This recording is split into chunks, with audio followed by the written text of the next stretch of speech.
What's going on, guys? It's your boy Forte, DPS podcast here with episode slow mo. Episode what? Episode what again? Say it again.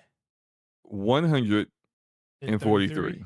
43 or 33? 43. We're almost halfway through the century. Oh my god, almost two man, I can't wait for 200.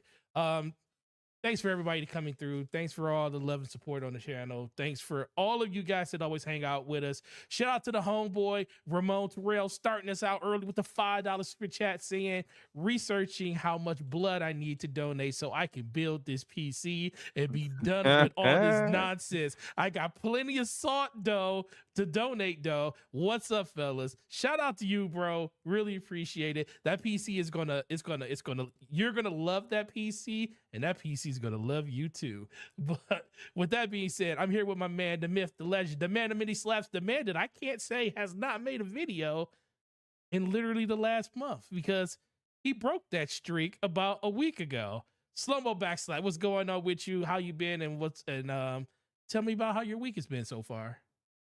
Pretty busy so far. But it's been a good week. I can't complain. Been playing a lot of games. I beat Remnant 1 again.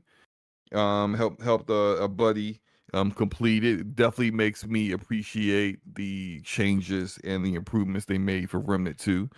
And I just actually finished a little while ago the second episode of The Expanse, episode 2, and I'll have my review out for that tomorrow. So it's been a pretty busy week. I can't complain. Atlas Fallen came out. I bought that. I haven't got a chance to play it, but might play it tonight if I have the energy, or tomorrow. We'll see what happens. But it's been good, man. How about you? I've been good, but I just have a question. How the heck? First of all, okay, you got Atlas Fall. You're playing Remnant 2. You just beat Remnant 1 again with your friend to help him go through it. You're playing Baldur's Gate 3. When do you have time for your family and work?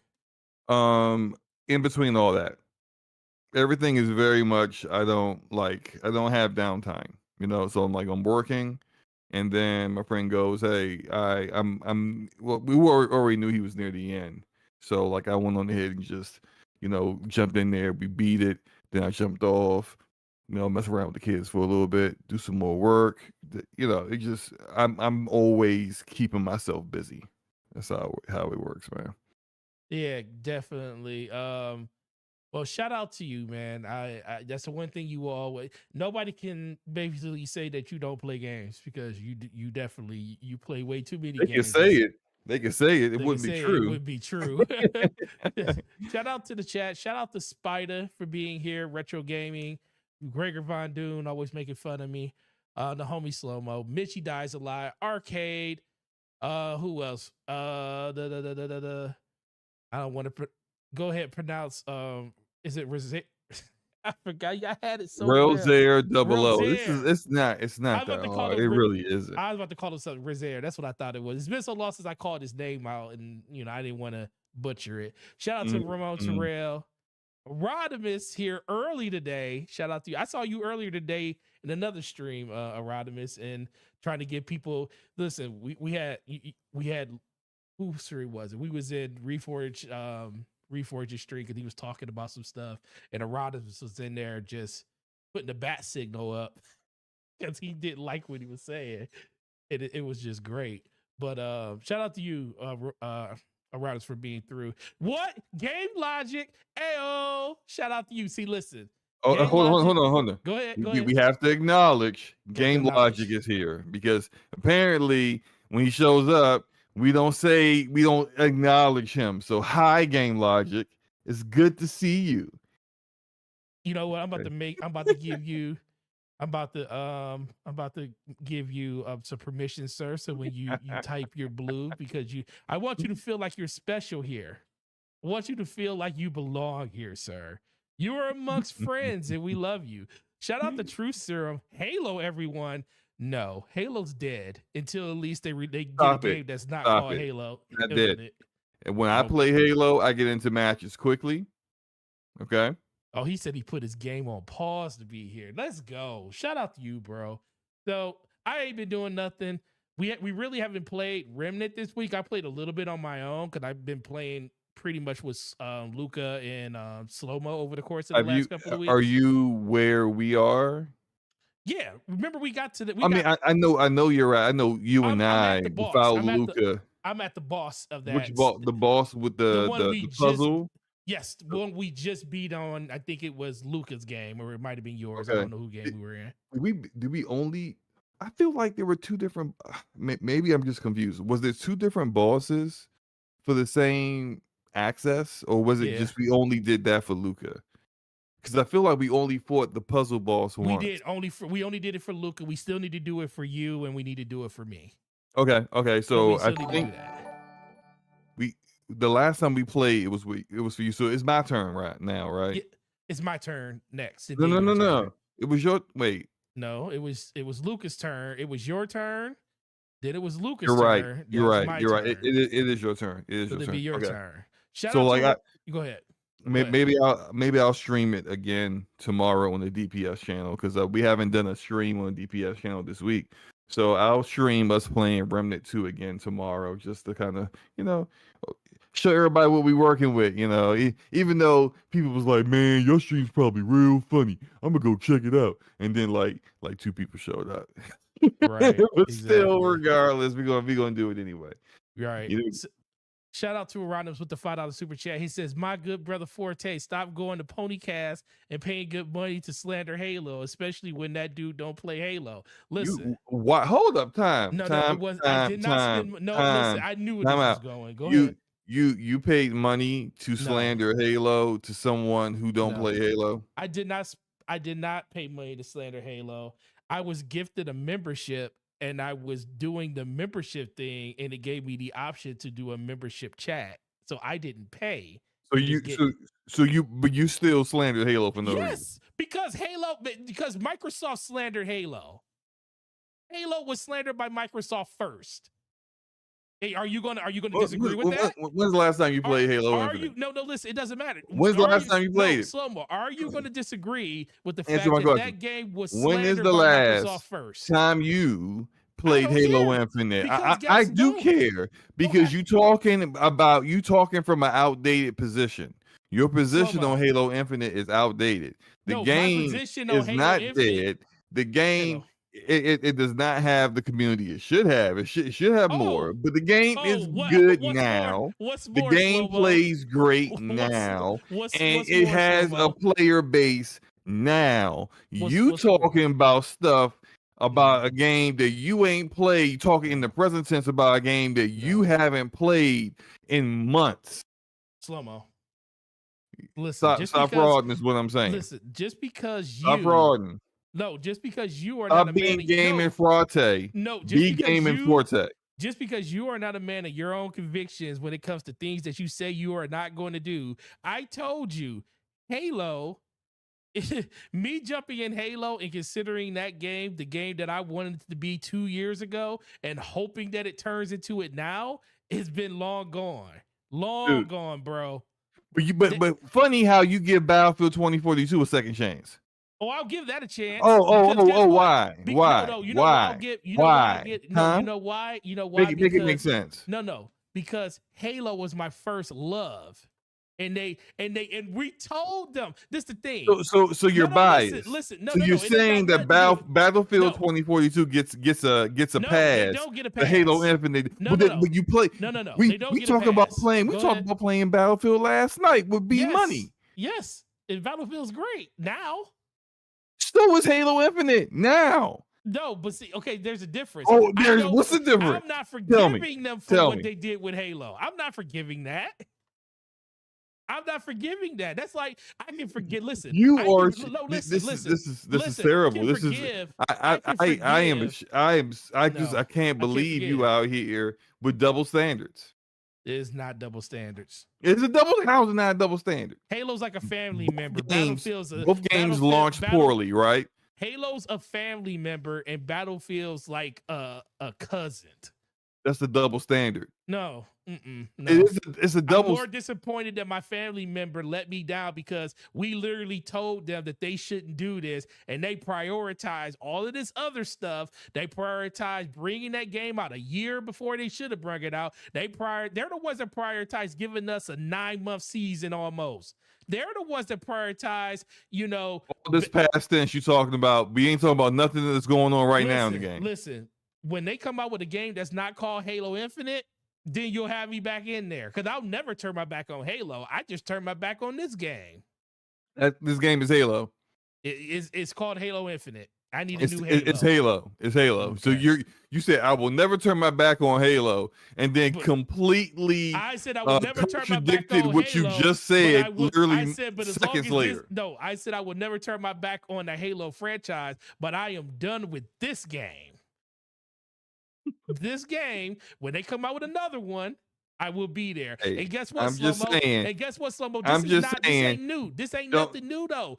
Don't be subscribing to other channels telling them fraudery about Halo, okay? That's all I'm saying. Listen, I did the same thing. Look it up. I did the same thing with Master Chief Collection. I was 100% in from Master Chief Collection. Some of the best Halo games you'll ever play because it was all the good ones.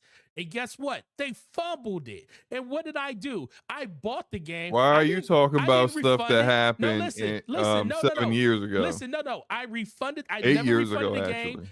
Every once in a while, I'll look at that game in my game library and I want to click on it and I want to install it.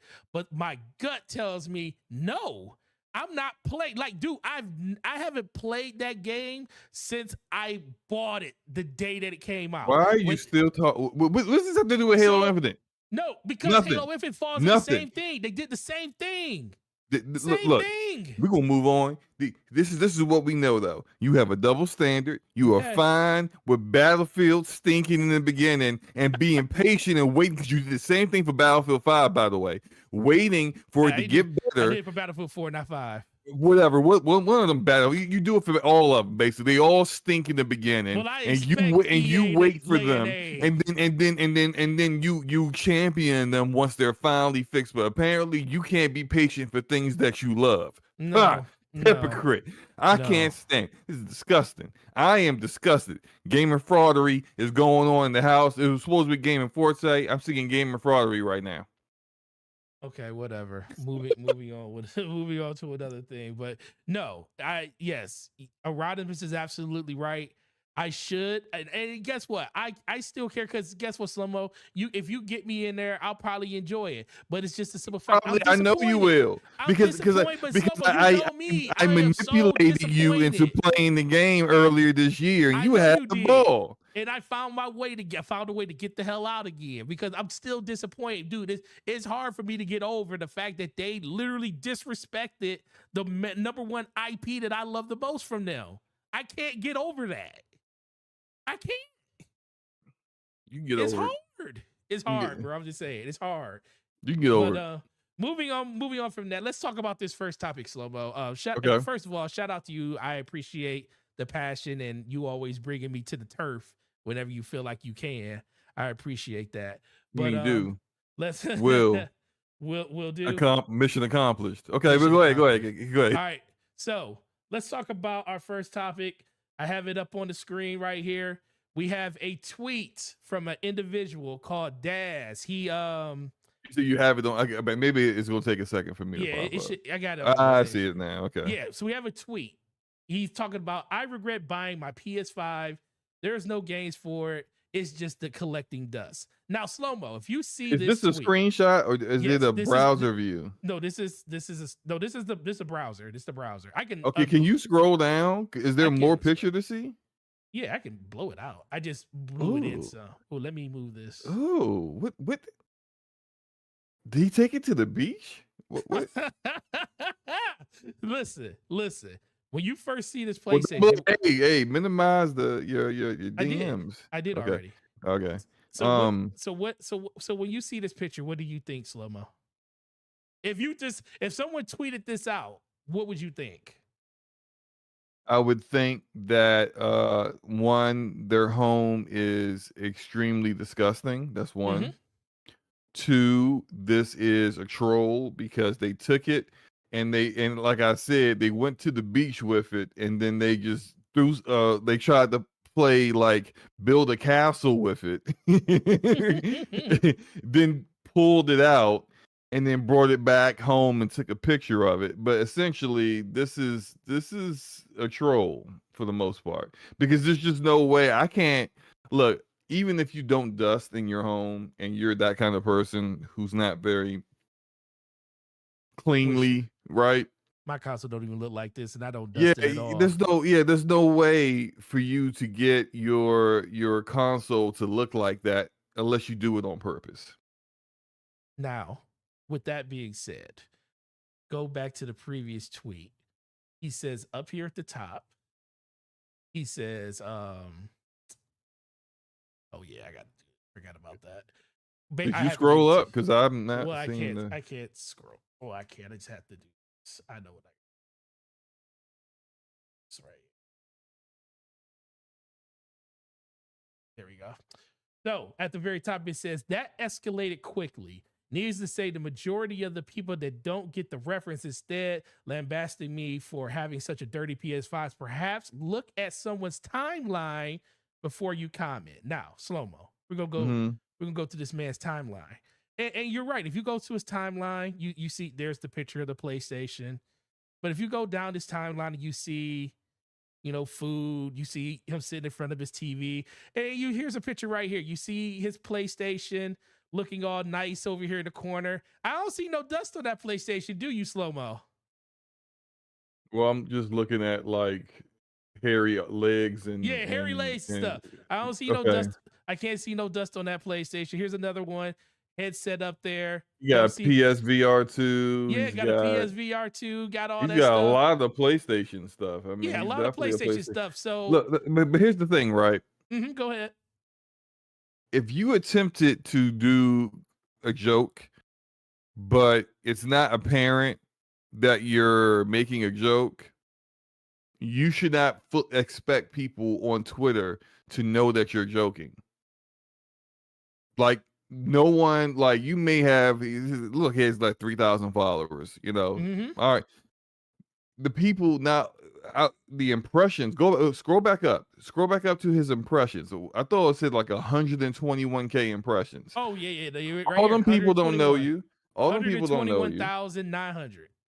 So you can't expect that your poor attempt at sarcasm or a joke to go over well with 118,000 people who don't know you. With 29 people that bookmarked this, by the way. And you know what? I kind of agree with what Gregor is saying in the chat. Man, saw people getting paid on Twitter and made that look. People have been doing the most ever since Twitter started paying people for impressions. And so now people they're getting that Twitter blue, and now you can hide that you have Twitter blue. You can hide the check mark so that you don't get people going in on you in the ridicule for paying for Twitter. And then now you can also do this kind of stuff, basically farming for attention, which is really easy on Twitter if you want to. You want to farm for attention? That ain't no problems. There ain't no problems. Go ahead and farm for attention. Just say, Xbox sucks. Xbox got no games. The PSVR 2 is a failure. Final Fantasy 16 bombed. Square Enix is going to get bought by Xbox. Sega is going to get bought by Xbox. Nintendo coming out with look. Everything I'm saying is what people do for attention on Twitter. Literally everything I just said will easily get you attention on Twitter. Just add in a couple of things. Say you heard it from a verified source that you can't disclose. Take it with a grain of salt. Blah blah blah blah blah blah. Attention. So this is what people are doing now. Shout out to you, Daz. You're gonna get paid next month. And this is all based off. He said this is what this is doing the rounds on the interwebs right now, talking about Ryan McCaffrey when he said, "I massively regret buying my $597, including tax, I spent on my PSVR. I loved great VR game experiences, and I was so excited that Sony was doubling down truly with power. Second gen headset, but they burned me. There's no games. It already feels dead. Look at the layer of dust. First Again, of all, that layer of dust ain't you nothing like the can layer of dust. you can play something extensively and still have dust on it. Dust on It's it. because you're dirty. Not saying Ryan is dirty. Maybe I just did. Let me rephrase it. Your house is dirty. Your game room is dirty. Somebody don't use no That's your pledge. game room. You know what I'm saying? Look, I used to make jokes about my Oculus Quest 2 because I hadn't used it in over a year. I eventually sold it on eBay. But yeah, it sat on my on my desk, right in front of my gaming PC, and it collected dust. And when I cleaned my desk area up, I cleaned the dust off of it, even though I wasn't using it because I wanted to be clean. Guess what? I also cleaned dust off of my PC, which I also took the temper glass off of and blew the dust out of with a I forgot what they call them things, but I bought it for the sole reason of making sure that the interior of my PC remained clear because that's what happens. Stuff gets dust. It is what it is. So the whole idea of if you don't use it because you don't use it, it's going to collect dust. It's just like it's no, you just showing that you don't clean your house, man. Yeah, I have a question.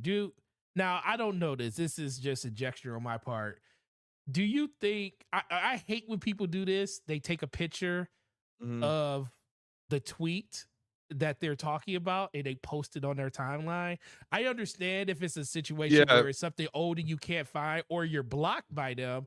Right. It's probably a good chance that this dude isn't blocked by Ryan McCaffrey. Right. But he just it's a little beta. It's a little cowardly. It's a little it's a little Kevin Durant-ish, you know, a little beta male-ish, you know, to screenshot someone instead of just tagging them. It's mostly because they don't want the smoke. Exactly. They don't want to get ratioed to hell. Right. They don't want them to quote retweet you and go in on you. So they normally just do a screenshot, which, you know, I've seen a lot of that nonsense. Right. On Twitter, it is what it is. Yeah, it's interesting, but that was just a little fun way to start the show because I saw it when I was like perusing Twitter today, and I was like, come on, man, you can't get mad because you literally started a fire in your own backyard. Oh yeah, he can get mad. You know, like this happens all the time on Twitter. Yeah, people all the time. willingly go out, whether it's about video games or not. I see it all the time. People willingly put their own personal business out there, get ratioed for it by the entire Twitter community, and then they try to act. You know, I can't believe people said this about me. Well, you know, dust your home. Or, oh, well, you know, you made a bad joke and it wasn't apparent that you were joking because at no point in your tweet did it look like it was a joke. And plenty of people go on Twitter to troll just the way you did. And so, yeah, if you got ratioed and people hurt your feelings, well, them's the breaks, man. Stop, you know, being triggered over Ryan McCaffrey and go about your business and play your Gran Turismo, bro. Do you have Twitter Blue, Slow-Mo, and you hiding your verified post? I'm not paying for Twitter. I shouldn't even have Twitter. I feel like Twitter is just bad for your mental. But I'm on there anyway, and I'm Twitter anymore. We just got to remember that. No, it's Twitter. It is. It will forever be Twitter. I will not call it whatever the stupid letter that Elon Musk wants it to be called. Yeah, your mama named you Twitter. I'm gonna call you Twitter. Okay, right. Your Twitter. So, all right. So let's move on to the next topic. Shout out to the homie Keith David for stepping in to play Commander Zavala. You know, under the circumstances that, you know, earlier this year we lost Lance Reddick, you know, Stewart. Oh, that's my tweet. You got my tweet. Yeah, I got your tweet up there, man. It's your tweet. Shout out to him for coming on. It's good to see that you don't have me muted because sometimes I feel like you got me muted considering how you don't respond at all when I reply to you, tag you, or anything. But that's great. But Actually, if you look at this, oh, did I do it under the DPS thing? I actually like this. What? I did. I did like this. I guarantee you I did it under the DPS account. I just want to make sure. I don't really need verification, but I just need you to know that I did like this tweet. Yeah, Yeah, you did there it it is. under the DPS I account. did it Yeah, under the yeah. DPS account. Okay, cool. I was about to say, I know I hit the like button on that tweet, but yeah, slow mo. So Keith David's gonna be the new voice of Zavala. Sad day. I I just mean, I'm laughing at some other things that I won't. I'll tell you. I'll tell oh, you later on. okay. Okay, so keep keep David taking over I'm just for saying that that. you showing a lot of stuff on Twitter right now. Maybe you should just keep it to my tweet. Oh yeah, there's a lot of stuff on Twitter. No. Well, first of all, let me not. This is not really a laughing matter. Lance Riddick passed away a few months ago, and amazing actor. I loved his work. Really unfortunate for the people that knew him personally and loved him, as well as the people who enjoyed the work that he did and the work that he was doing in the process of still doing, which is voicing Commander Zavala in Destiny. And a move that I think was, if you're going to do this decision, this is something that I can actually say for once Bungie made a good decision, because a lot of people kind of look at this and compare it to what Disney's choice to never recast Chadwick Boseman as Black Panther, and to just kill the character off screen and in the MCU, as kind of like paying homage to the actor and the work that he did. There's respect in that, right? A lot of people feel like they should have recast, because Chadwick Boseman isn't the full he isn't the character, he's Chadwick Boseman that played a role. He played a great job as that role, but someone else could also do that as well. And I think that's similar to what Bungie has chosen to do with Commander Zavala. So Keith David, the legendary Keith David, Yes, who, sir. this man is a legend in acting and a legend in voice acting. He plays a part in one of my favorite. He plays a role in one of my favorite movies of all time, John Carpenter's The Thing. He's been acting for decades, and he also plays David Anderson, Captain David Anderson, in the Mass Effect Sure trilogy, does. and he does awesome work. You hear his voice, that's Keith David. As soon as you hear that man's voice, you like, I know who that is. Yeah, know who that is. The Very same way, distinct. yeah, you had that same feeling from Lance Riddick when I heard Lance Riddick in the Horizon Zero Dawn game. I was like, "Hey, yo, that's Lance Riddick," because it's just like you just know by the cadence of his voice and how he pronunciates words. That's him. For Keith David, it's Keith David because of like it's like the timbre of his voice. Like he's got this deep voice that when you hear it, you immediately like it's like you gotta pay attention Mm-hmm. to the person that's speaking, because it's how he projects. He's awesome, and they couldn't have picked a better person to replace Lance Riddick. If they would have came out and was like, "Hello, Guardians, we're going to replace Lance Riddick. We love Lance, but we've got a great idea. There's this guy, Slow Mo Backslap. We're going to have him voice Commander Zavala." Outrage. Yeah. Throwing trash in the streets, people going crazy. I'm getting like, no, I can't do that. But Keith David is legitimate. Yeah. He's the man. So he will definitely work for this. Yeah, there was a lot of people, like there was a lot of conversation around how would they go about doing this. A lot of people didn't know how much of, especially when coming up to the end of the Light and Dark saga, like, is Vala really going to be integral to the story after the fact? And a lot of people thought that they would just retire him to his office and he wouldn't have anything to do with the with the story anymore. You can like walk into the office and just see Zavala standing there, and he might say a line or something and grab something that Lance already had probably recorded. But he wouldn't be integral in the story no more. This kind of shows that there's still a lot for Zavala to do if they're actually going to bring another voice actor in.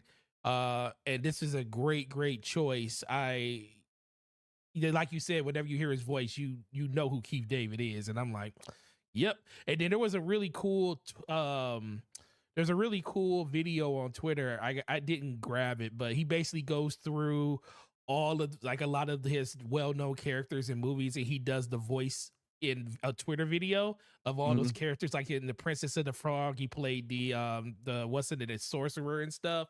It was really cool just listening to him go through the range of all the characters he played as, and even when he was like in Saints Row, it was really cool. But no, I like this move. It's definitely a move in the right direction. I don't think it's going to change a lot of people's opinions on where Destiny is right now as Oh a no, game. that's a whole separate That's a whole another separate conversation. thing. But Right. I like this move to preserve a character that a lot of people do actually care about in the game. So congratulations, Keith. Really happy to have you aboard in the Destiny universe. And They also said that they're not changing any of Lance's they're lines. not. They're keeping all that So, stuff, and basically up everything he which is recorded smart. up till now is going to still be there, which I think is pretty much through the final shape and probably a little bit after. But then it'll be really interesting to see when that flips over. They probably won't even say anything. It will probably be like that situation when um when Nolan North took over for Peter Dinklage for the Ghost. One day you just popped up and the Ghost sound different. Like, what happened? But that's what it will probably happen. But Shout out to Game Logic, who says, and understand why you pay so much for Destiny microtransactions. Keith David does not come cheap. no, he don't come cheap, man. Now we starting to see where that, but Keith David, he's like, man, how much is it going to cost? At least the money's going into something. Hey, we getting some Right. quality voice acting out here. That's one thing I will say. They do get quality voice actors. And I mean, and think about it, they're bringing back a lot of people. They're bringing back Nathan Fillion for the finale. They're bringing back a lot of people from originally that they didn't have throughout the whole show. So they're spending a lot of money, at least on that end, when it comes to just the voice side of it. All right, moving on to the next topic. We got Redfall. It still doesn't have their 60 frames per second patch. It still doesn't have the content or even an announcement of when the content is coming for all of the people that bought the Bite Back edition. If you didn't know, there was 2 different versions. Well, you could get Redfall in 3 different ways. You could get it inside the Game Pass. You could get it as the standard edition of the game, or you can get the Bite Back edition, which was $100. Gave you some cosmetic stuff, gave you a couple of weapons, some outfits. But the biggest thing is it gave you 2 new operators that was going to be released at a later date. Everything else was there on the day the game came out.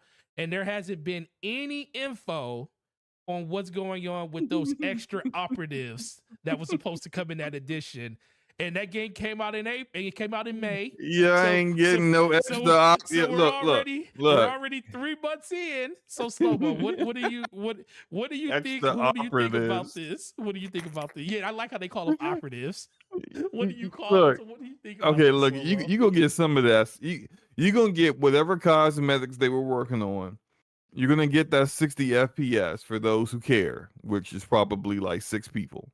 But you ain't get them extra. I would love to see them actually launch new characters in the game and just see the response to that. But if it sucks for those who bought the Bite Back edition because they really got bit hard, right? Hard. Pause. But if of course this stuff wasn't coming out like by now. This is they came out in June, right? Yeah, May. Game came out in May. Okay, May late. Yeah, okay. It was late May or early May. It was You said May early May. 4th? May Okay, 4th. so it's been about almost 3 it's months. been about 3 months. A little over 3 months. I knew when they decided to continue to go knowing that the game wasn't going to have 60 frames per second, and made that announcement and continue forward in launching the game in May, that when that content was coming out wasn't coming out anytime soon. Because if it was something that could be done in 2 or 3 months, they just would have delayed Redfall 2 or 3 months to make sure it had 60 frames per second and not take the PR hit that the game took.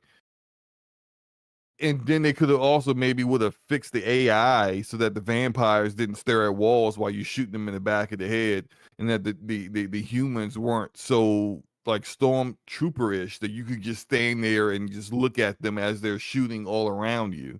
Like, they could have fixed a lot of those things before launch, but like clearly that stuff is not close to being out. I think it'll still come out this year, but when it does come out, no one's going to care.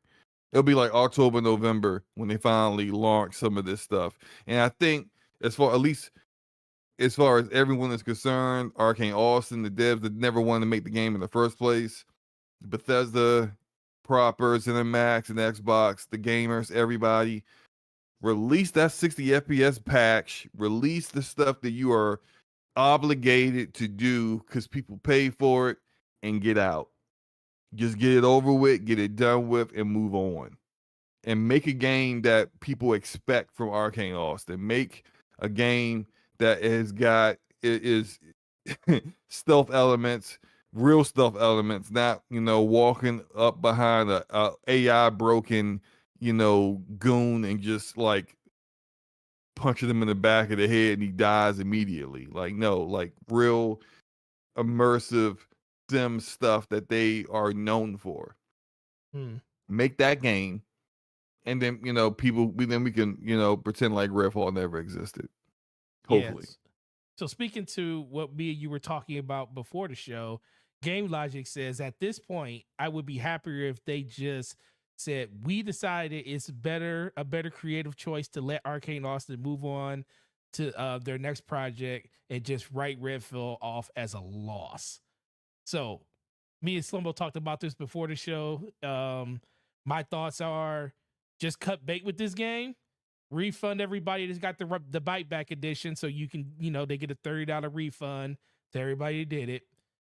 Arcane didn't want to make this game in the first place. Xbox just decided to let them make it anyway, and call this game a loss, because every minute that you're spending on trying to fix this game is just lost dev time for the next game they can make.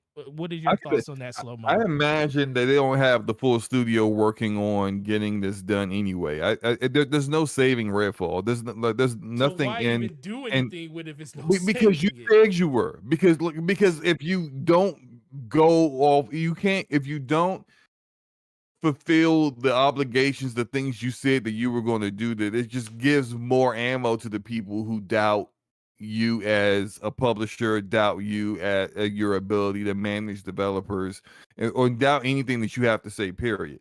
So I say it's probably not even a full team working on this.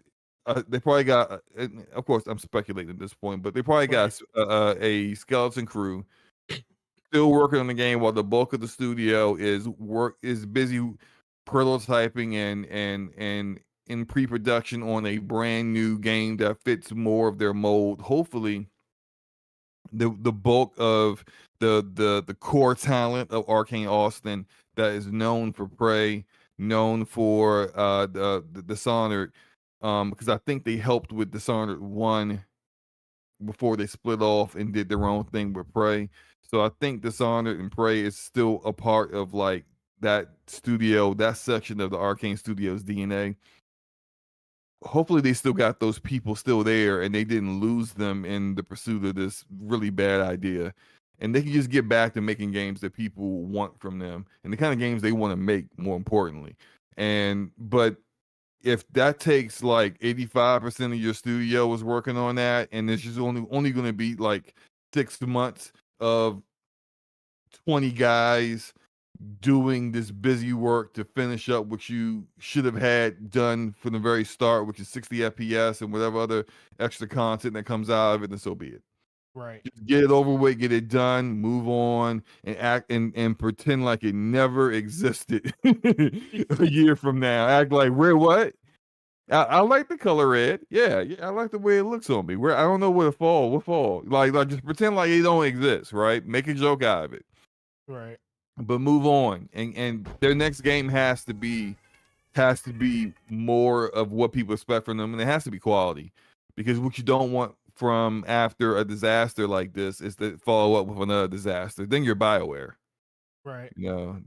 Someone that people used to respect, and then you followed up a bad game with an even worse game. It's just at that point, people just they don't think you're that studio anymore, and you don't want that. It's going to be difficult to retain talent at that point. It's going to be difficult to move on, and you just don't want, I don't want that for them. Even though their games, the immersive sim game design has never really appealed to me. So like I didn't really care for Dishonored 1 and 2 or Prey or any of the really previous games really. I didn't like Deathloop either. But I respect that there are people who love those games, and I respect that the quality that they provided in those games, and Redfall was not it. So we can just uh act like it didn't exist no more, get done with it, finish the things that you need to finish with it, get it done and move on. I know where it don't exist either. See this screen? Oh my god, how many people are playing? 16 people? Why? Why should they do anything with Who are these 16 people? 60 people playing this game? Know what? It's not. I refuse to believe it's 16 people playing that 16? game. This Dog. is what I think. There's 16 people who fell asleep at the main menu, and it's just registering that the game is on. They ain't doing nothing though. 16 people play the game right now with an average of 27 over the last 30 days, down 6.3 for the month, a decline of 18%. Slow-mo. Aronymous said that they hired a secondary studio to finish this. I feel like that is still resources way too much for this game. That's a waste. That's a waste. Why are you hiring a secondary developer to come in and fix this game when all that resource can go towards whatever the heck they need to build next? I no. Listen, these 16, God bless these 16 people. I logged in the one time as soon remember the tweet that I put out on Twitter when I was I walked out of the boat and I was looking at the water. I was like, is this supposed to be is this supposed to be water drops or a fountain? It didn't make no sense. So I just feel like they need to be done with it. I mean, I agree with you, Slow-mo. It doesn't look good to basically just move on from the game in general because it's a bad look for your reputation. It does, but because you said you were going to do this stuff, and just because the game is poor. Look, I have a great example. Here we go, bringing up BioWare again. I'm a BioWare stan, y'all know that, but still, yeah, it's cool. Mass Effect Andromeda, right? So Mass Effect Andromeda, when it launched, it was supposed to have a big expansion that was supposed to be the Quarian. What happened to the Quarian arc? Because there were all these arcs that went on to arrived in the Andromeda universe in the story, but the Quarian arc went missing, and that was supposed to be a part of the expansion that you could play after you completed the game. It would be kind of like a continuation of the story. The game bombed, right? And EA, after 90 days, cut all development on anything to do with Mass Effect Andromeda. You can say from a business perspective, they made the right decision. The game had been received poorly. It did not do well on the sales front from what they expected from a Mass Effect game. It massively hurt BioWare's reputation. EA wanted to cut bait, move on, hope Anthem would do better. That turned out to not be. It did not do better. It did better in sales because Anthem was so hyped up, but as far as performance, no. But regardless of that, as far as the BioWare community and the BioWare fan base, they were massively disappointed in the decision to not do the expansion. So and that really hurt BioWare's reputation because this is something that you said you were going to do. And I remember people talking about Anthem and Anthem's roadmap, and they're just like, I don't believe that. The game is not doing well right now. I don't believe any of this roadmap is going to happen. And they kept citing what happened with Andromeda as why they don't believe the roadmap would happen. And guess what? The roadmap never happened. So it's just when you have a reputation of saying you're going to do one thing, I'm saying you're going to deliver on this content, and then you don't deliver on the content, people have zero reason to believe that you in the future, and and for good reason. So I don't think that they should say, they already said it, we're going to deliver these things for people who bought this edition, as well as for just the general basis of anyone playing the game, provide a performance mode that's 60 FPS on Xbox Series X and S. We're going to provide those things. You have to still continue to do those things. If not, like, that's your integrity, that's your reputation on the line. And at that point, when you drop anything else, why should anyone believe anything you have to say? And next time you want to sell them on some edition that's going to have more content in it. So, okay, all right, buyback edition. I think so. I think the only reason, and it's like shout out to everybody in the chat. I think the only reason people bring Redfall up, going to what Arado said, they don't bring up Babylon Falls, they don't bring up Crossfire, Gollum, stuff like that, and those were bad games. Oh, Absolutely. that's false. We bring Babylon's Fall gets brought up like once every 3 or 4 months, and that game came out like a year before Redfall. Yeah. And I mean, we talk about it on this show because Forte still hasn't delivered on Babylon's Fall to our homie Die. Oh, he should be getting in it very soon. Regardless, like, I know what you mean. Go ahead. Yeah, we talk about failed games all the time. Yeah. Crossfire X, I mean, yeah, that game is dead and done and moved on. But Crossfire X, we knew where that was going to be before that launched, because Xbox distanced themselves from Crossfire X. Yeah. Pretty swiftly. Yeah. Like, before, we didn't even know they stopped showing it at their showcases. They stopped giving us updates on where the Crossfire X was in development. And they basically was just like, when you found out about the release date, it was just because it was on the list of games coming out on Game Pass. I knew then, I'm like, they're not wasting time marketing a game they know is an absolute dud. But they can't do anything because they got a contract. They said they would put it in Game Pass. They got to put it in Game Pass, but they're not going to waste money marketing a game that no one's going to like. And they know no one's going to like it because it stinks. And they played it already. Yeah. It's what it is. And I think a lot of games that always get brought up are games that people actually cared about, honestly, too. And I'm not trying to say people really cared about Redfall like that, but it was just what Redfall was supposed to represent for the platform that people love to play on. Redfall was supposed to be the beginning of what the new Xbox and the direction that Xbox was going in, and that direction fell out the window like a dud. It just didn't hit, like, it hit nowhere near like it was supposed to. So it has a little bit more of a sting to it, just due to the publisher and all the situation that's going on around it. If that game would have just released in a vacuum by itself, nobody would care. But the fact that it's tied to Xbox, it's tied to the beginning of a new, opportunity for Xbox to kind of change their overall presence inside of gaming, it kind of stands out a little bit more.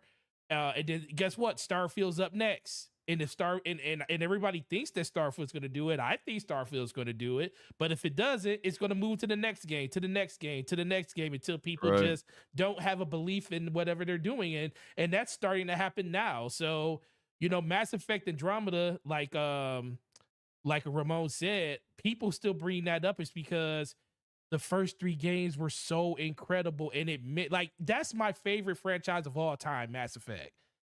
And that game still just, it's not that it's a bad game, it just isn't a Mass Effect game.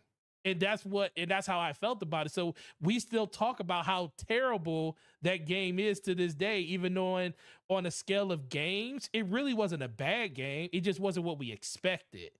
And I think that just kind of falls in line with the way that people kind of talk about the things that kind of disappoint them. Like, I don't know if you heard the conversation I had earlier talking to Slow Mo about Halo.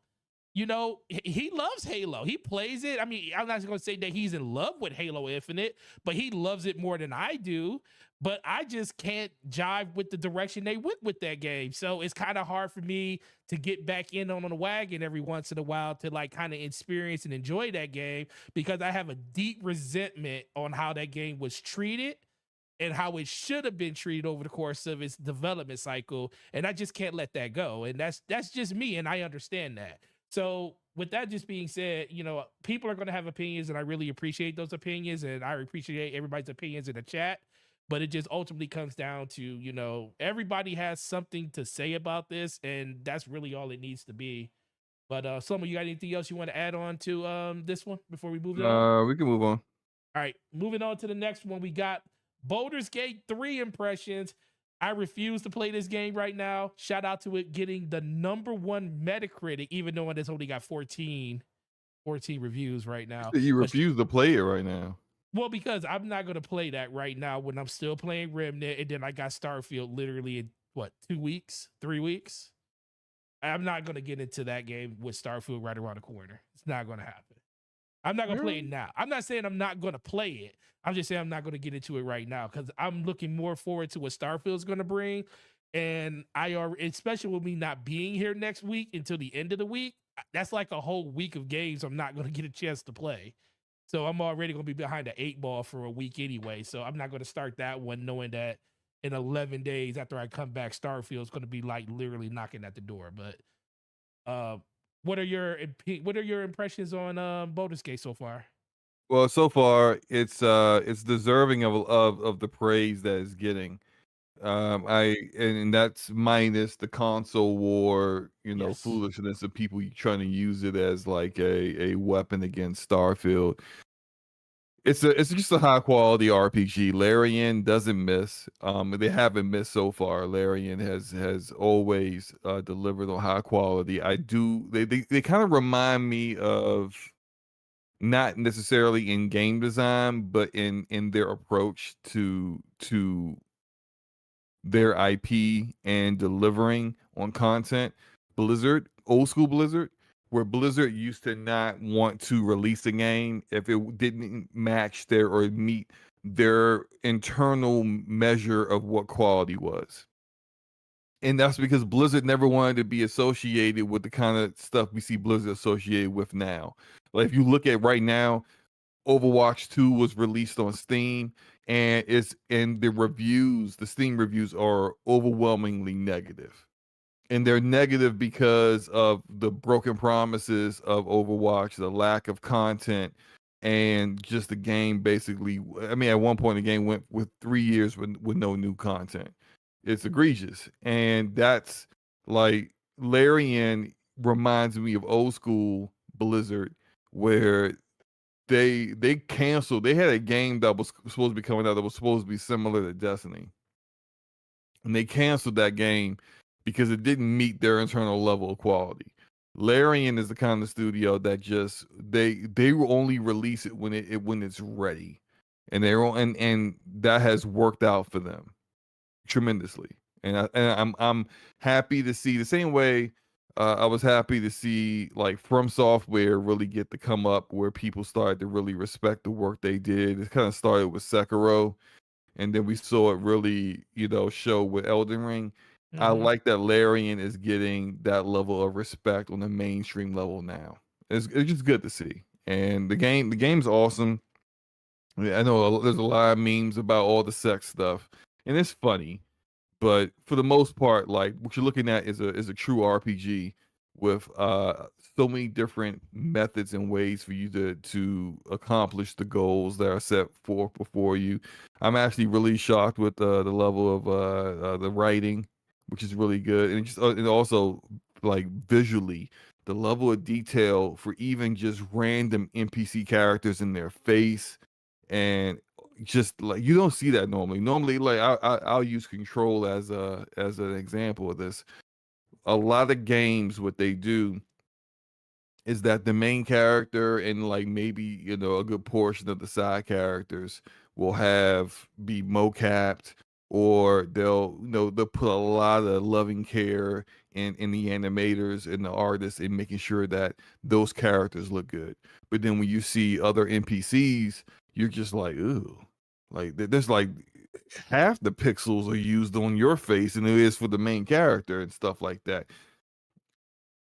And Control, you can tell the obvious difference between like the custodian, the main girl, and then like maybe some of the other employees. But then you look at like some of the dudes, it's just random soldiers or whatever the heck they are called, that's just going around holding guns, and you're just like, why did he even have a mouth and nose and face and eyes with how little detail is there?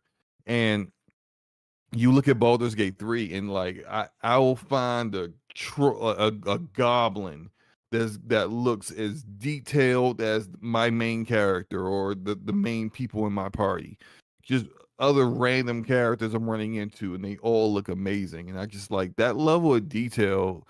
I I appreciate that because I don't see that very often. But I'm having a good time with it. I wish I could devote more time to it. I'm still very early in the game. I probably got about like 4 or 5 hours in it right now. But it's a game that I'm definitely going to spend a lot of time in, and I know for certain I'm going to play multiple times because it reminds me of Dragon Age Origins, which is one of my favorite games of all time. And with Origins, I don't even know how many times I've played Origins. It's been a lot. So I when a game that can has this many endings and this many ways of doing things and accomplishing goals, I just know I'm going to end up playing it again and again after I beat it. Do you how so are you more I know you love free form when it comes to like combat and stuff, so how are you adjusting going back to the turn-based style of gameplay?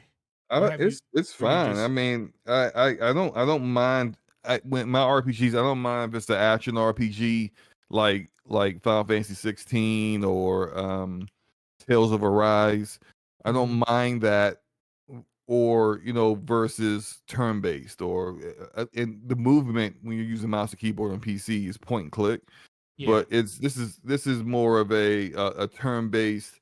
You have your list of people of when they're going to go and when they can do an action and attack and stuff. And but the cool thing with Baldur's Gate is you really use the environment to kind of help you too. And then also, and they're showing it now on the screen, the dice rolls, this old school D&D dice rolls for certain things that can actually help you avoid combat in some situations. Like right now, I'm so fairly early on, and every battle can be fatal.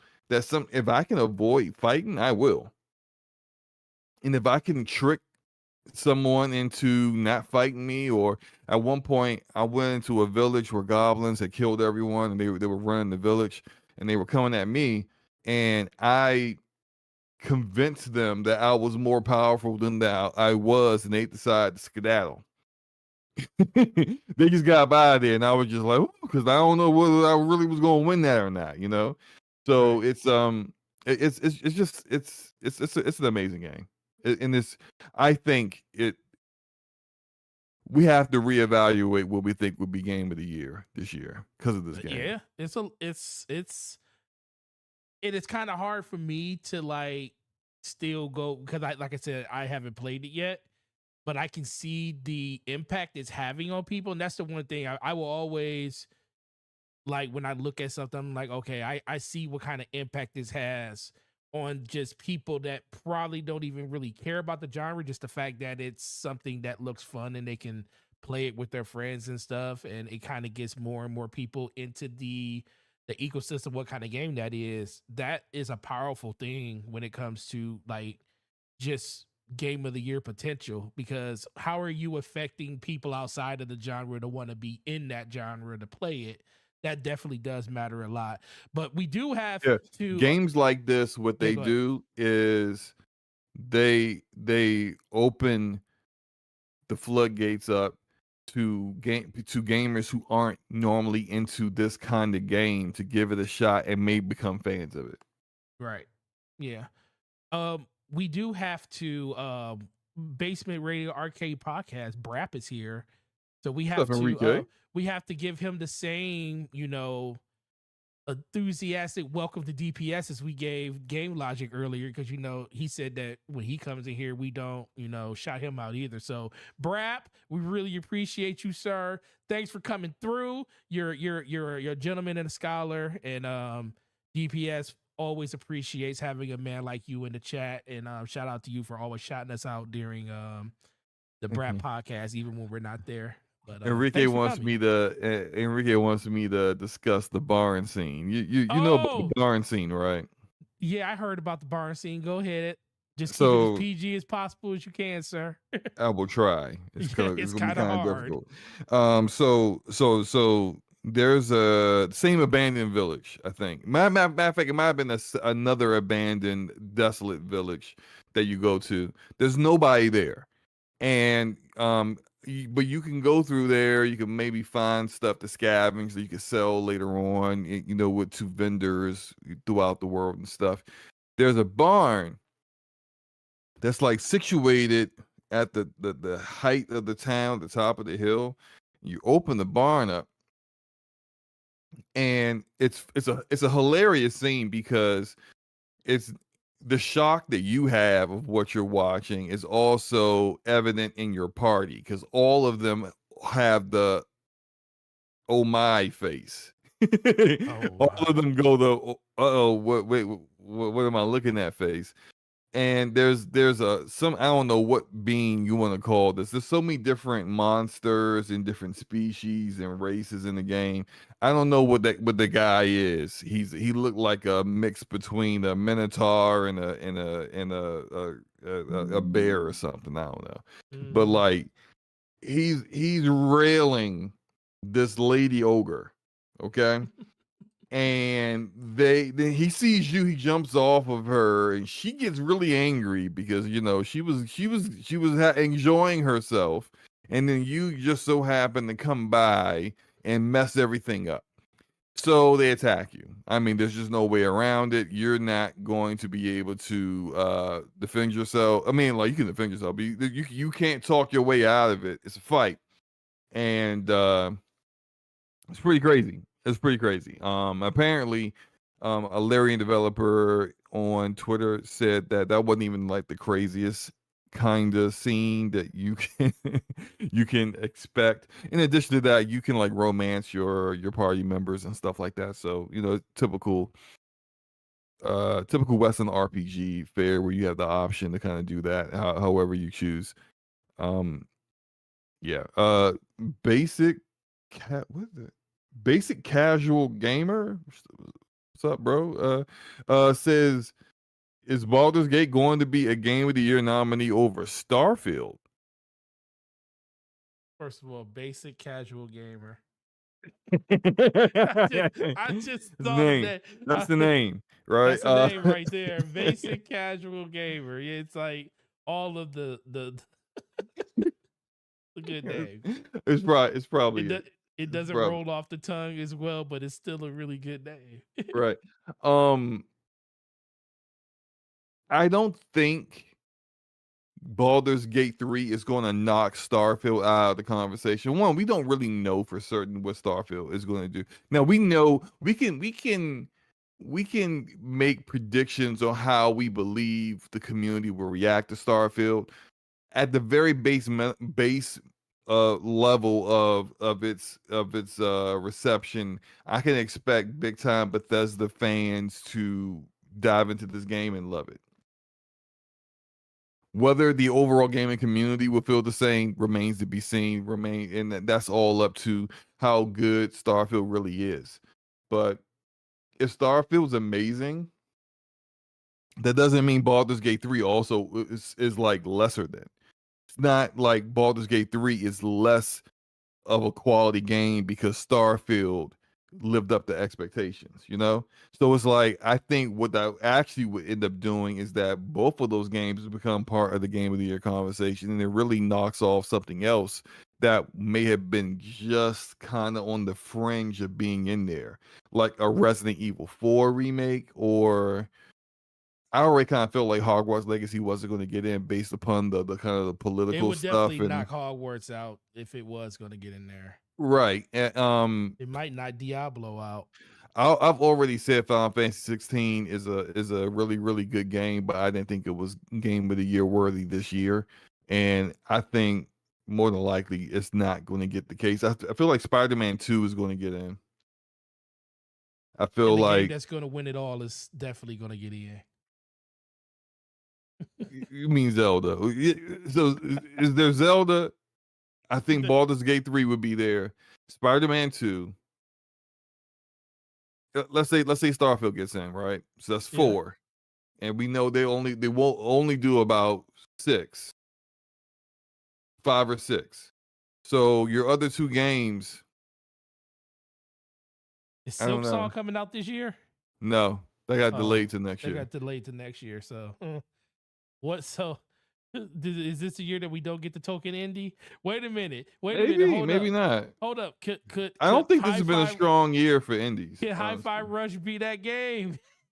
That's not an indie game. It's not an indie game. You would probably consider it an indie off of just. Why? I mean, it's not indie. I know what you mean, but I mean, instead of saying the indie game Just will be a double- smaller game, just it'll be because it's smaller game. there have been AA games that have been nominated, but they weren't indie. That's what I'm saying. So this game, that's what I'm saying. With games like Silk Song being pushed to next year, and then a lot of games like a lot with the controversy that's been around, like other games like you said, Hogwarts and stuff like that. Is there a chance that something like Hi-Fi Rush could be that smaller game that actually finds itself not winning it, but actually being nominated? You know what? I wish this game reviewed better, but I feel like Remnant 2 deserves to be in the conversation. It does. It's really but it didn't good. review. You know that like a part of this process is Metacritic and the reviews, and the reviews weren't the kindest to Remnant 2. Jedi Survivor, I think, is a game that's going to get pushed out of that this conversation due to the fact that even though it's a lot of people enjoyed it, and I'm still pushing through it, kind of struggling through it, honestly. But I don't think it's as good as people said it was initially. So I'm actually of the mind that like Jedi Survivor is going to be, some people will feel it's going to be snubbed. I agree with Gabby. He says Remnant 2 is basically a hidden gem for 2023. Absolutely. Remnant 2 is going to be the kind of game I kind of feel like its predecessor. It's going to be a game that people will be picking up years from now and be like, oh man, how did I miss out on this? And there's so many great games coming out, and so many just games period coming out, that this year is easy to miss playing a game that actually was pretty good. But I feel like the first game, because I didn't play Remnant, the first one, at launch. It was like over a year later where I played it, and I was like, well, damn, this is good. But yeah, I remember.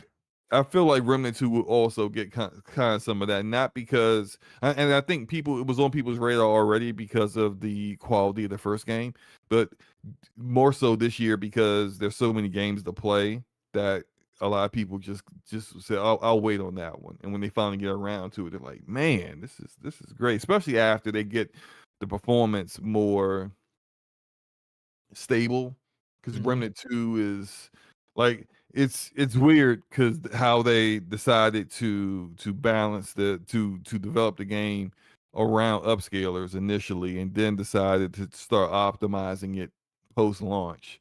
That wasn't on PC. That wasn't the best, and on the console, I heard the console game version of it doesn't perform that great. But by the time a lot of people choose to jump in on Remnant 2, it's going to be finished being optimized. The performance should be much better. But one thing I would say about Baldur's Gate, and you were showing a video that was showing the difference between Vulkan and DX11 on Yeah, it. It's not a DX12 game, so it doesn't have to deal with the shader cache compilation issues that DX12 games have. It's DX11 on my PC. I've been playing it 4K, native 4K, no upscaler, and getting like, I mean, like it's been averaging anywhere between like 80 to 100 frames per second. yeah, So it's been performing great for me. I haven't noticed any bugs at all. I mean, maybe one visual glitch one time when in the very, very beginning in the little cutscene when you're like in this pod, and actually changed it because I didn't like the way my created character, custom character looked. So I deleted that playthrough and start. I mean, it was like 5 minutes in, so I could start over and made a different character. But I saw like some like the pod opened and like parts of the pod didn't open with the top of the pod, so it looked like it had like artifacting, just kind of just like floating in air. And every now and then you'll see something like that, but otherwise, outside of like small visual glitches, it performs great. It right. probably will perform really well on PS5 as well as Xbox when it eventually comes out on Xbox as well. Yeah. So, what do you think of the overall push? The game's out on PC, 97 Hmm. Metacritic, comes out on PlayStation 5 the same day that the of as the full version of Starfield, for everybody comes out. Yeah. What do you what do Early you access also is a little bit is a earlier little bit for it on earlier, September PS5 as 3rd. well. So yeah, So yeah. what do you expect the first month? We'll get into a lot of Starfield stuff at the end, but what do you think the first month of September is going to really look like when it comes to I that think it would game? do well. Well, one, Larian apparently only like the highest concurrent player count they expected on PC was 100K, Mm-hmm. and they've got nearly 1 million I know it's concurrent ridiculous. players right now. So this has already far exceeded their expectations. Uh, it was at one point, I don't know if it still is right now, but at one point it was the number one pre-ordered game on PlayStation, and that's bear in mind pre-orders are up for Spider-Man 2 right now. So that's more pre-orders than Spider-Man, a first-party game, and a very, very popular character and IP. That says a lot. I think the PS5, I think Baldur's Gate 3 is going to perform really great on PS5. It's not going to outsell, like, just because the pre-orders are higher than Spider-Man 2 for a day or whatever time period doesn't mean it's good. Like, Spider-Man 2 is going to outsell it by a large margin. But I think it's going to do better than what people expected it would do on the console for this kind of game. And I just think overall the game's going to beat expectations. So when it comes out on Xbox, it'll do the same thing. Whatever they were expecting it to do on Xbox, it'll beat that too. So Mm. Baldur's Gate 3 on Steam, 555,000 people are playing the game as of right now, with a 24-hour peak of 500,000 people. 634. 500,000 people are playing that game right now.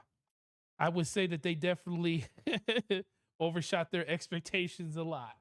Mm-hmm. Mm-hmm. That's like 5 times their expectation right there. So congratulations to them, man. I definitely, the thing is, me knowing that Starfield's coming out is the only reason I'm not getting this right now.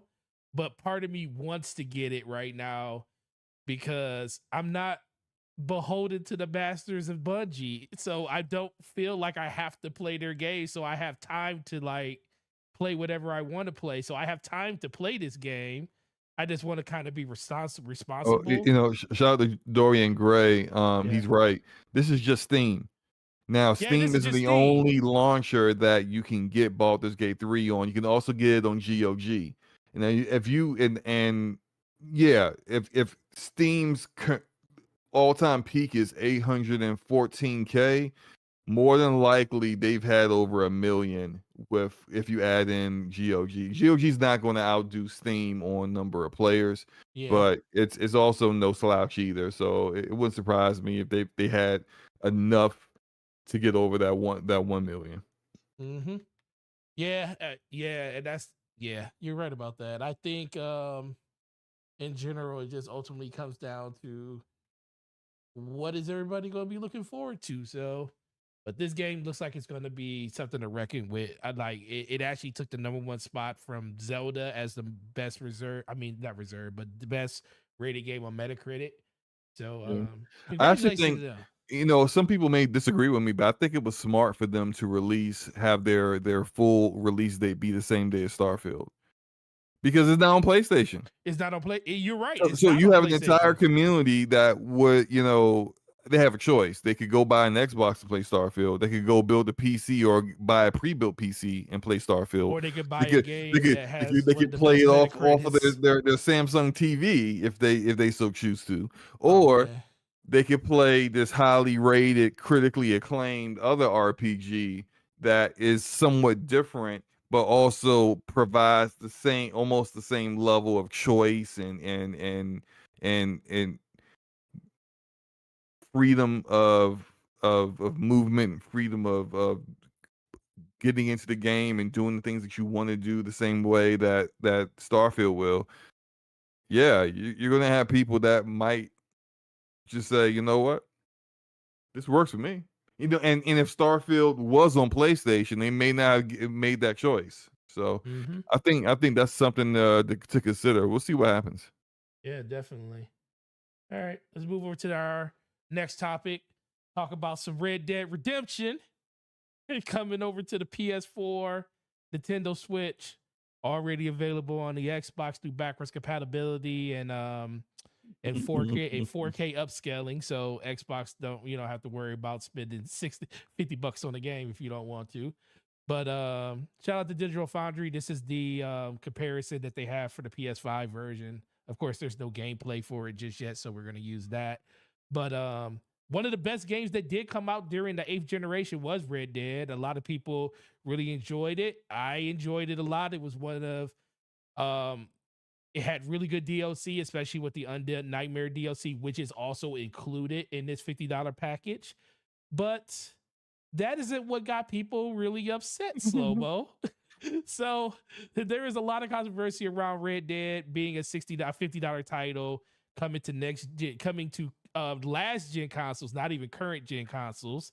You can play them on your Xbox Series S and X and PS5, but you won't get any benefits of it because the developers decided to just port the game over and not do really anything to it. So, Slow-Mo, why don't you tell me what your thoughts on Rockstar doing Rockstar things?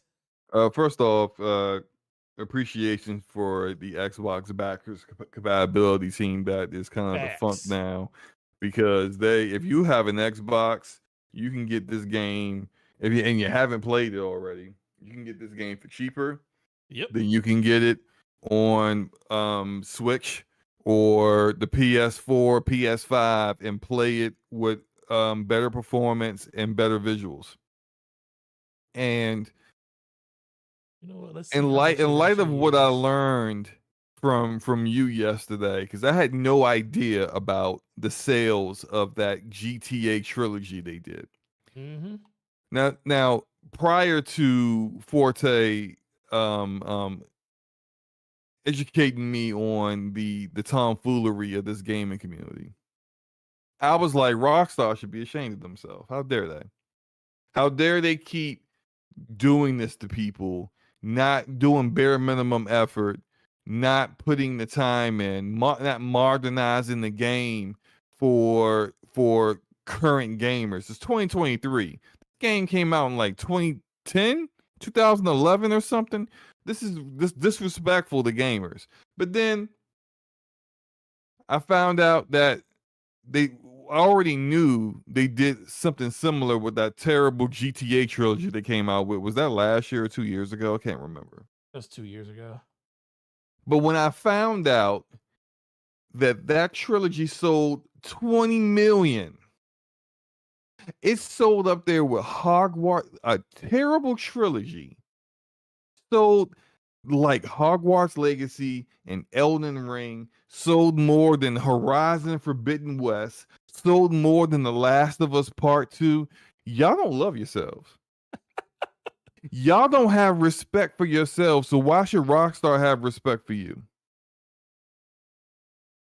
You give them zero incentive to actually do better when they know the bare minimum will get them 20 million sold. At least with this game, it's not going to be a joke of a release the way the GTA trilogy was. The GTA trilogy was disrespectful to anybody that enjoyed those games, but yes, somehow y'all still bought them. So of course they're gonna come out here, and of course they're gonna give you the bare minimum. And sure, like yeah, if you're on PC, you can emulate the game, right? But I'm pretty sure a lot of people just want to just play it straight up and not have to go, emulate the game off of emulators for PS3 and Xbox 360 in order to play it. Regardless of that, this is y'all fault because y'all always support Rockstar and their tomfoolery and Take-Two and that no matter what. And it just tells me that they refuse to dedicate any resources to any of their other older content or old IP that's not GTA 6. Rockstar has studios all over the world. Every single one of those studios are all working on GTA 6 right now. They're not going to take 50 of those people and put them working on a remaster to release on current or even last gen consoles. Why bother? They'll just port it, outsource it to some support studio, and port it to you and make 20 million. Mm-hmm. Y'all should be ashamed of yourselves. And if you want more, you want better, don't buy this. But you will. So there's nothing to complain about. You're going to buy it anyway.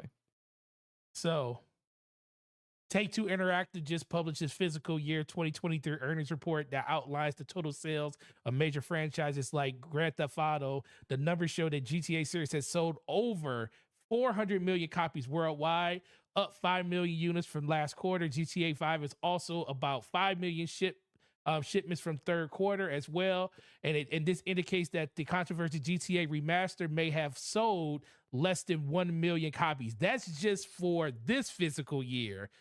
At the bottom, it says, that's not to say that the trilogy has delivered lackluster sales by any means. According to our figures, the Grand Theft Auto Trilogy Definitive Edition collection has sold in at least 19 million copies since launch in November 2021. It could have sold as many as 21 million units across digital and physical sales. And when I scroll down this list, you see this nice little graph right here that shows what the potential sales of this game could be quarter to quarter.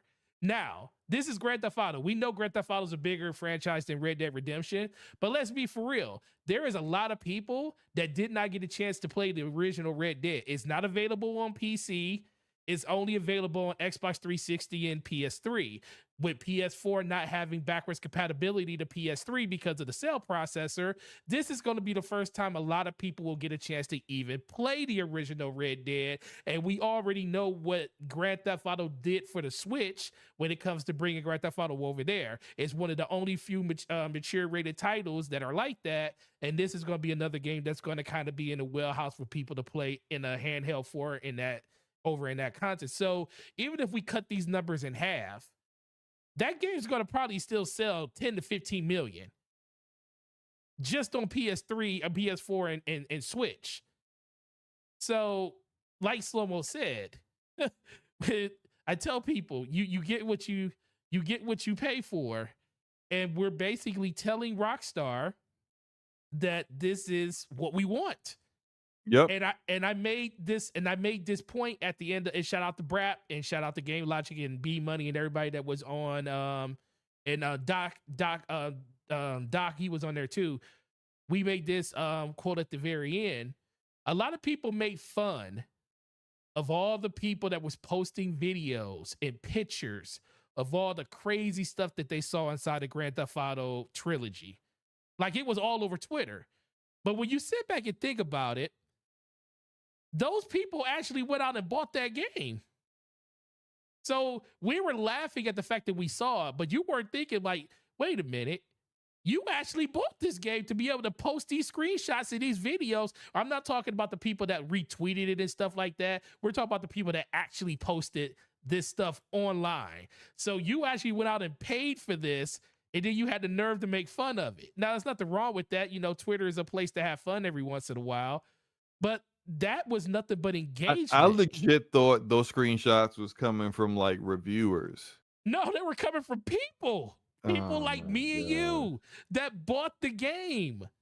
And I mean, great. And look at it. Y'all don't love yourselves. I'm gonna say, like if you buy this, Red Dead Redemption on Switch and for PlayStation, you don't love yourself. Let me say right now, you don't love yourself. You like punishment. Like you might enjoy some S&M. You might enjoy being tied up and whipped every now and then. That might be a little kink that you have. You might be having dreams of Strauss Zelnick like choking you. Man, Strauss out here taking people to the bank, literally. Literally taking people to the bank. And let me walk you to the bank and empty your bank account. That's literally what he's doing right now. And good for him. Yeah, I think it's a great business move. It's just not a gaming centric move for gamers, but when have companies, and I try to tell people all the time, when have it's companies awful for gamers. Yeah, when have companies really been for gamers? If if it was up to them, they would give you the lowest quality stuff. And I'm not talking about the developers, because I think developers think completely different than people that sit in boardrooms and make decisions like this, because they are about money. How do I make 25% year over year more than I made the year before? And guess what? And that's the thing about Take-Two. They have a franchise in Grand Theft Auto that prints money, and then, and like Game Logic said earlier, it's not even Rockstar that's doing the port for this. Rockstar said, we ain't got nothing to do with what happens with this game. Put the game, if you want to have somebody else come in and port it over to, the PS4 and Nintendo Switch, that's fine. Because guess what? We got our heads down working on Grand Theft Auto 6, which is going to dwarf all of this stuff when it comes out. You think Grand Theft Auto 5 did good? Wait till that game comes out. You're going to probably see 100 million in the first 3 years. This footage that you're showing, is this from Digital Foundry? Yeah, this Digital Foundry's video on it. Well, I didn't see that. Maybe I'll watch it later on. Shout out to B Money in the chat. Shout out to B. No, he's in the DPS channel chat. Okay. Shout out to you over there, bro. Shout out to him. Appreciate you, bro. His comment might be a bit old. He said, "Don't shout him out." I think he was talking about Game Logic. Oh. Yeah, shout out to everybody in chat, man. 50 people watching, 29 likes. Make sure you hit that like button. Really appreciate that. Definitely lets everybody know that it's lit over here. So with that being said, Slow-Mo, where do we go when it comes to just asking for more for the money that we spend on these experiences? Where do we go from here if this is going to be the blueprint going forward? You're just gonna hope that, I was actually thinking about this earlier today, because you can't stop the masses from buying it. It's kind of like Madden or NBA 2K, where the game is so mainstream and so like well regarded by casuals that when they decide that, like, oh, if they think about buying a console, they think about, but here are the games that I'm going to play with it. I'm going to play Call of Duty.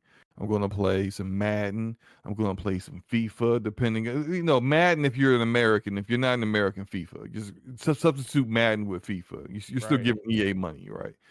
I'm gonna play, and I'm gonna play GTA, and and even though Red Dead isn't as popular as GTA, it's still a very very popular IP, and yeah, you just at the best that you can hope for is that at some point Rockstar, if they don't want to use resources that in the future that could be used for say like putting together new content for GTA Online or working on GTA 6, that they will just create a separate studio not called Rockstar that will actually remaster these games for future consoles, because they're part of the reason why they're able to do this is that although the game is like 12 years old, it's it's still probably playable on hardware like the Nintendo Switch, and then it still probably can work for just putting it on a PS4, right?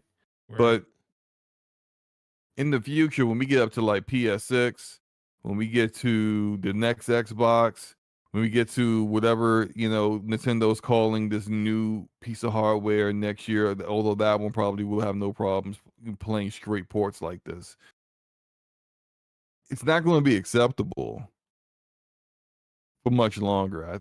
I think you're going to have like a studio come out and actually do something that can get people, newer generations of gamers attention, because I can see the game isn't like hideous. So like I can see someone who was like too young to play Red Dead 1 but old enough to play Red Dead 2, really enjoy Red Dead 2, and then they see this and they're like, all right, well, like I want to see the rest of that story, you know, because the way if you play through Red Dead 2 and you play the epilogue, the epilogue kind of rolls into Red Dead 1. And then, maybe that would be, a good way for people to jump in. But once you get to like maybe 2028, that's not gonna fly no more. It's just not. It's just not gonna fly no more. So we'll see what happens. But like outside of the casual gamer not basically treating this game the way they treat all their games, there's just nothing that we hardcore gamers can do about it. Like the reason why Madden stinks and has stunk for over a decade is because the casual gamer continues to buy it. They continue to get the ultimate cards, the ultimate, whatever that stuff is, and they're giving EA billions annually, and so EA has no incentive to do better on Madden, to make Madden better, to not have the PC version be a broken mess, to not just do basically minor changes in a roster update every year and charge you $70 for it. They got no reason to do any better than what they've done because you continue to keep buying it. Same thing with the 2K games. It's the same thing. So until our spending habits change, and not necessarily us, maybe some of us, but the overall gaming community that's more than just the hardcore gamers, nothing's going to change. So, yep. Sorry for that dose of cold water. Listen, man, everybody needs a bath every once in a while. But, I think GTA 6 probably is going to be pretty awesome, I think. Man, I think that's gonna be. I think Like that's gonna be something. it's going to be kind of like a generation defining game probably at this Listen, point. man, they literally skipped a generation to make that game. Yep, Li- yep, yep. Literally Because skipped the yeah, whole GTA generation. 5 is a late eighth generation. Wait, hold on. We were on 2000, I ninth, think it was seventh 2011. generation. It's No, a late seventh. 2013. Yeah, it's a late seventh generation. I remember playing it on 360 and Yep. then buying the Xbox One version when I got my Xbox One. And they So had yeah. and they had the nerve to make us wait. What was it? 2 years after the eighth generation came out to buy it again. on Xbox One and PS4. And now they made his way the whole generation to even get Grand Theft Auto 6, which is wild when you think about it, because they were turning out GTAs during the PS2 era. I mean, Mhm. granted, they were way smaller games and stuff. I mean, even knowing they were vast in scope, it just with just the amount of systems that was inside of that game just got huger and huger, and it's beyond approach now. So moving on from one behemoth to another, Call of Duty Modern Warfare 3 got announced. They put the red borders up, had Captain Price on the screen, 3 bars across the MW. So this game has had a good a long way of going when it comes to the development cycle, because a lot of people thought this game was just going to be DLC add-on for Modern Warfare 2. It looked like it was going to be more of just an update and they were going to skip this year. But it looks like somebody saw this game, was like, yeah, that's big enough to make a full-fledged game. We're just going to make that an actual premium product this year and charge full price for it. So that's where we are now. We really don't have any real information on like what the game looks like or anything, because we won't see gameplay of it until August 17th. They're going to do it inside of Warzone itself. But Slomo, being a person that, That's you know, smart. yeah, which is smart. They're doing it inside of Warzone. They're going to announce it in Warzone. So They got that idea from Fortnite. they did. They Yeah. did. I agree with that. So with that, I know you really do, and you still enjoy Call of Duty. So what is your thoughts on just, Call of Duty moving on to Modern Warfare 3, which I think is the only thing I think is weird about it is the fact that it's Sledgehammer doing it. It is traditionally an Infinity War game. And the No, thing with it, Infinity Ward did the last one. So the well, Infinity Infinity Ward Ward. always does all the Modern Warfare, and Sledgehammer, because the thing is they usually take a year off. Like if you go back to the way that Oh, I see what you Modern mean. That Warfare there's came out another Modern before, Warfare coming right. Yeah, right I after a see what you Modern mean. Warfare. I think this was it also goes to the fact that this really wasn't supposed to be a Modern Warfare 3. This was Right. supposed to be they were supposed to skip a year. This was supposed to be like an expansion, so to speak, just like additional massive content on top of the release of the game last year. And instead, what they decided to make it a full release. Now, whether that has something to do with the APK deal and whether they were trying to just basically find a way to hasten their Of the exit weekly news from show, as well as general the editing PlayStation marketing deal. Who knows? I suspect that probably has part of the way to do with it, and the other part of it is maybe just the next Black Ops just isn't ready, or the next whatever was supposed to come out just really isn't ready. And it's almost it's amazing how they were able to release a Call of Duty every year for like the past decade and a half. Yeah. A big, massive AAA game at that. You would think that at some point they would have had to slow down or whatever, but games get bigger, expectations get bigger, more content is expected, and eventually you get to a point where you gotta break, you gotta figure it out, you gotta stop the machine at some point and course correct and make it work again. I think all those things come into play, and it's partly probably the reason why they plan on skipping this year.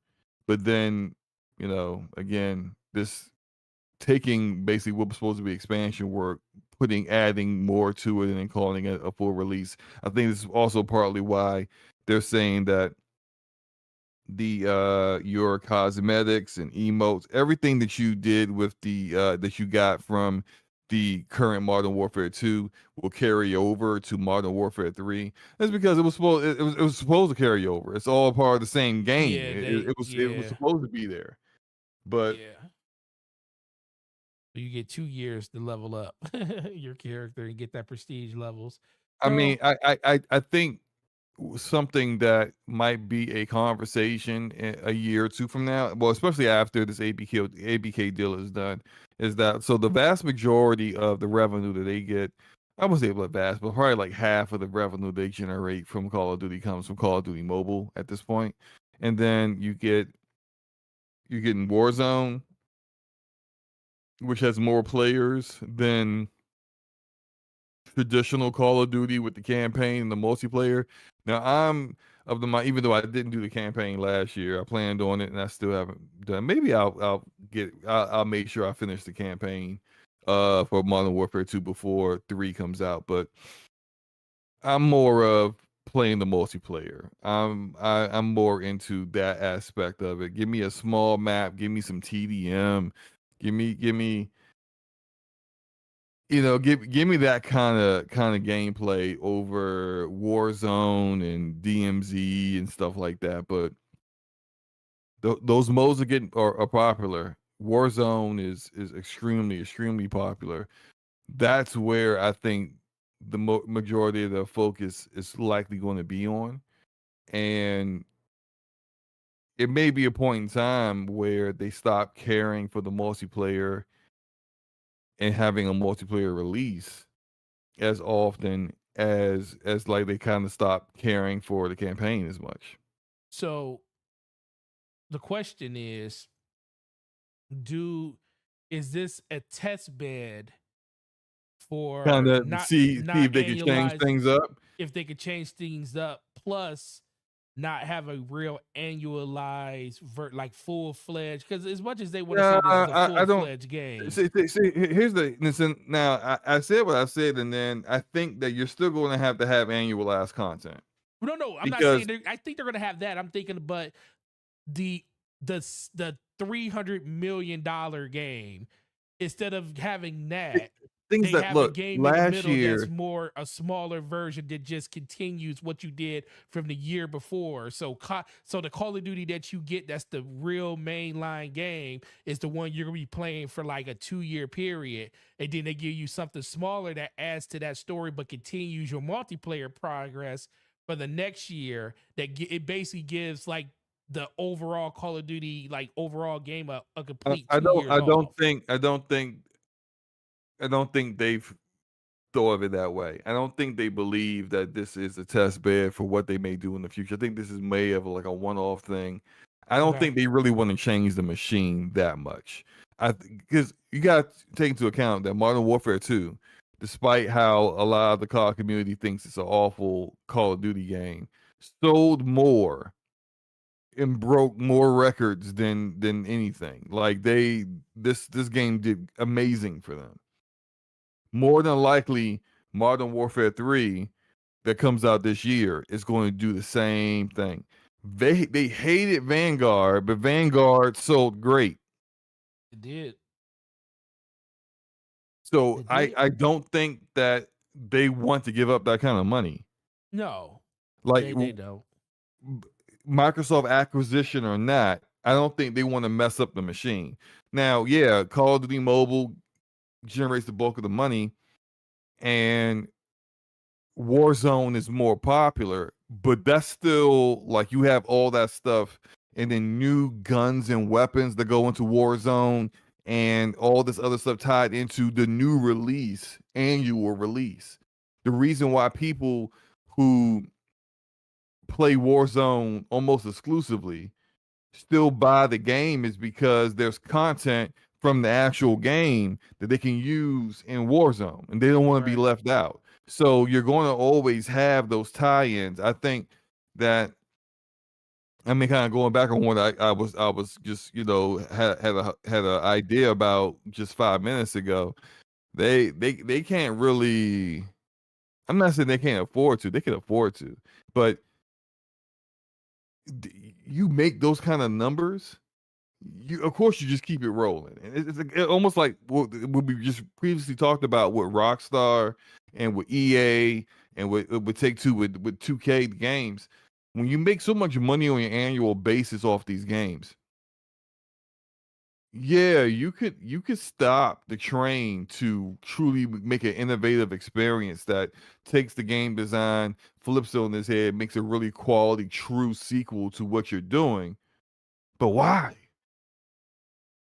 You're making so much money. Why bother? Just keep it going. And I think that's what they do. This is like very different to say like Blizzard and Overwatch, where they try to just keep it going but they were losing players, and people were upset, and people were not just upset and then still buying content. People were upset and they stopped playing your game and started playing something else. People were upset and started boycotting your game, and they actually got boycotted. People were upset and uninstalled your game when you lied and said you were doing PvE content and story content, and then you said, nah, we just canceled all that stuff. Sorry. And so now Overwatch 2 is just basically Overwatch 1, but with a battle pass. And all the content that you used to have, you don't exactly have anymore because they still haven't figured out somehow how they took away stuff that you had unlocked previously in Overwatch 1 and then put it behind battle pass stuff and other ways that you can't even access the same content you already had in Overwatch 2. That this is a whole different scenario. So it's just like it already kind of comes down to people actually fulfilling the anger that they have, and I don't think that's going to happen with Call of Duty. It's Modern Warfare 3 is going to sell great this year. It's going to be the hottest selling thing this year. It's going to sell more than any of the game that's come out this year. Maybe not Zelda, because hasn't Zelda already done 30 million? Forte? I was looking at. I think it's at like 31. Yeah, it's not outselling Zelda. So it's not outselling Zelda, but it's going to outsell everything else. Just think about it, 30 something million from one platform. Right. And so, oh, wait, they're saying 13. Where did I see that was 30 million for Zelda? Maybe was it Breath of the, I don't know. But I don't think that Call of Duty outsell Zelda, but like it doesn't need to. What it needs to do is keep pace with Modern Warfare 2 and where Modern Warfare 2 was at this at the point of release last year. And I think it will. So all that said, like what they're doing with Call of Duty, with the marketing and with this quote unquote full release, there's a lot of reasons why they're doing it, and I think a lot of it also partially is that they don't want to confuse their player base. They're very, very casual player base. It's just like, wait, there's no COD coming out this year. What happened? What's going on? They don't want them. They want you to continue to just keep dropping the $100 down minimum. Base game, battle pass stuff, all that. Keep dropping that money down. Don't worry about it. The machine's still going. An exclusive release for Nintendo's console, the action adventure game sold 10 million units worldwide in the first 3 days, 2.24 million of which were sold in the game's domestic market, Japan. Total lifetime sales of Zelda Tears of the Kingdom stood at 18.51 million as of June 2023. So Tears of the Kingdom is at 18.5? 18.51 as of basically 2 months ago. As of 2 months ago. So it's probably over 20 million now. Yeah, COD this year is not catching Zelda. Yeah, no, it still got the whole. It doesn't have enough time, right? If it came out, they both came out at the same time. The Call same of Duty day. Would pass it due to the Call fact of that it's on Duty multiple platforms. Right, it would pass it, but no, it's not catching it when it's all it's got is a month and a half to do so. No. Yeah, yeah. It probably will catch it by the time, if you talk about like games sold for the year 2023 that came out in 2023, because I think Call of Duty is going to have a longer tail at the beginning of 2024. People will still be buying it. So it might be the most sold game in the calendar year of for the year 2023. But during that year, I like you said, Slum, I just don't think it's enough time for it to make up that much sales in a month and a half to say in that calendar year they were number one. Right. Now, if you look at, say, the numbers of this time next year, let's say August of 2024, when you look at the adjusted numbers over the past year, at that point, Call of Duty will have more sales. It will have more sales than Zelda, but it's not gonna be able to make up that in 45 days. It's not happening. Yeah. Cool. Well, great conversation on that. Shout out to everybody in the chat. 41 people here right now, 34 likes. Let's hit the button a little bit more. Moving on to the last topic, and it's Starfield. And a lot of people, shout out to Kid Smooth putting out his rant video about being mad that Starfield wasn't being promoted. And, I was a little upset too. Not as upset as he was, but more just the fact that I feel like one of your bigger games, you should be promoting it more than you are. But as of 2 days ago, they started promoting it, Slow Mo. And where was the first? And what kind of promotions did they do, Slow Mo? Oh, Samsung. Samsung Samsung what? TVs. Samsung TVs. Now I didn't pay attention to it anymore beyond the fact that they said, hey, you can play this through your Samsung TV. Yeah, Is it like brand new TVs? Does it have to be a TV that's a that's good made question. in this year or in the past 2 years? Or is it, do you need, if you got a Samsung TV that's 4 years old, you just need a firmware update? And then whatever, I don't know which OS that Samsung uses. Is it Google TV? Is it Roku? Is it Android? What do they call it? Android TV? Is Hmm. that's probably the same as Google TV, honestly. But like, what method of OS do they have where you go, you turn your TV on, you got all your apps there, and then you can go into live Okay, TV, whatever if you want. I don't know what they got, what they I use have for the Samsung. answer for you. If Okay, you have a compatible Samsung TV, you should have the Samsung Gaming Hub app installed by default. You'll only need to grab a Starfield Game Pass subscription to start playing Starfield from okay. September So 6th. So you just got to have a Game TV that Logic in the has the chat Gaming says Hub. Samsung TVs run on Tizian. Hmm. Okay, now you said compatible A TVs. compatible TV that they're used. See, Which it's TVs? So then typically when they say that, there's an asterisk there, and then you go scroll somewhere, and then small font, like in two font, right? It's like three font mhm. is what the list of compatible TVs are. So what are those TVs? Hmm. That's what I want to know. That's a good question because they definitely don't. They just say, as of right now, it just says TV. I guess when they say because all Samsung TVs don't have the Gaming Hub app I'm sorry. installed on them. Tizen. There you go. Oh, ties There in. you go, Okay, Game got you. Logic. I pronounced it So correctly. any TV with ties in, what's the names in it will be the ones that can. Because I'm looking up. Yeah, they don't have an actual list of the TVs yet, but yeah, I see the like. Let me show you. They have they show the interface. Yeah, that's actually a nice interface. Okay. But they're showing you what it will look like on the gaming hub. So you'll be able to log in with your Game Pass subscription and access Game Pass right here. Then it will be shown on the HUD and stuff. Um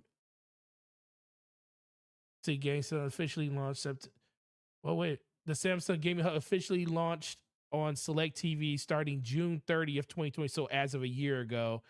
So we know at least all TVs that were pretty much bought over the course of the last year in 2022 through this year are definitely compatible. And so I would probably say any TV back to 2020 probably because you could have got it as an update to your Hmm. current TV. Yeah. So I wouldn't So I go mean, too much further back than that. probably a significant number of TVs, especially considering that Samsung is like one of the top TV makers out there. I would say it's them, it's LG, and maybe Sony. I don't know. Do people really buy Sony TVs like that? I don't know for certain. Yeah, people I'm buy not them. up on my TV game like I used to be.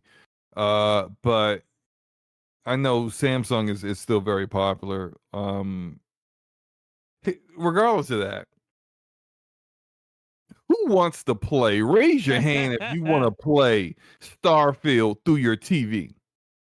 Because you know it's not, the TV isn't running it natively. It didn't install 120 gigs of Starfield to play it natively on your TV. You know how you're playing it. You're playing it through xCloud. Okay, here's You the know how xCloud plays? yeah, Not here that good. not Not good. that Here's good. here's the official thing. The Samsung Gaming Hub is compatible with various smart TVs such as the 2022 Neo QLED 8K, Neo QLED 4K, QLEDs Okay, so you 2022. said 2020. I'm already looked past it. Furthermore, Samsung has expanded its support to include 2021 smart TV. So Yeah, 2021 and up. to today, so 2 years back, so just 2 years of TVs included with this year's TVs is what you're getting access to. Those Samsung TVs will have access. Yeah. And what we let's to get into the details, the technical details of it. You got your Xbox controller. You are accessing Starfield through your TV through XCloud. I have played recently XCloud on my two vacations. My first vacation in South Carolina, it played games, but I didn't I would not play XCloud. And it was even worse when I was in Florida, but regardless of that, I would not play XCloud for anything that wasn't like it would only have to be something like Persona 5 Royal, where it's a turn-based RPG. You know, it's a traditional turn-based RPG. Um, Telltale game, The Expanse. You know, where I don't need even then, like the latency for cause some of the QTEs, the quick time events, I might feel a little skittish about. But like Halo Infinite and Battlefield 2042, Call of Duty, like first person shooter, Rogue Company, I'm not playing something that I need low latency and quick reaction time to through XCloud because I've seen how that's played that performed before, and the performance was not where I would like it to be. That said, Starfield, from what I saw, there's various different ways that you can play that game. You can be a melee build kind of character.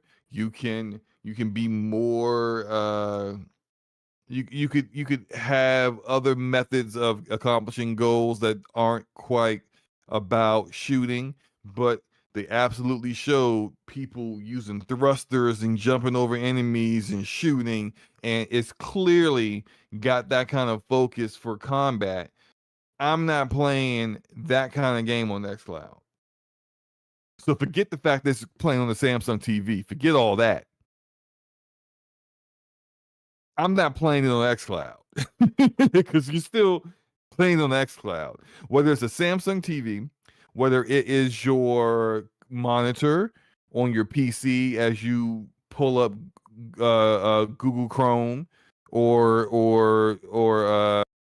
Microsoft Edge or whatever browser to access xCloud through, whether it's your phone, whether it is a laptop or a tablet, it's all xCloud. xCloud isn't GeForce Now. GeForce Now is awesome. Mm-hmm. xCloud is not. So yeah, I just wouldn't rock with this. This is just me.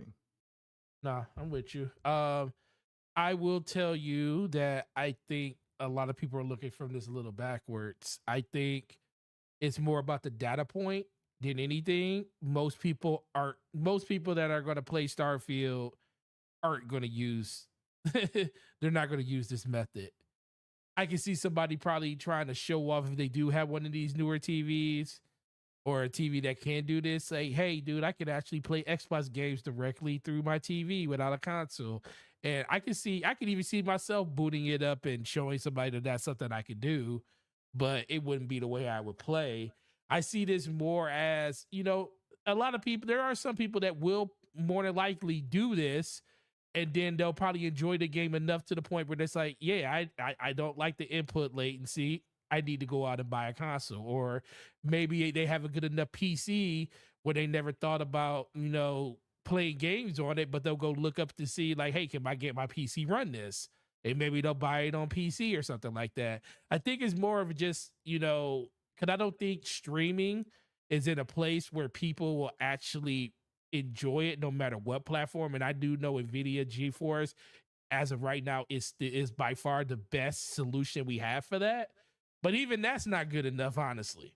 So How you know? because I tried it.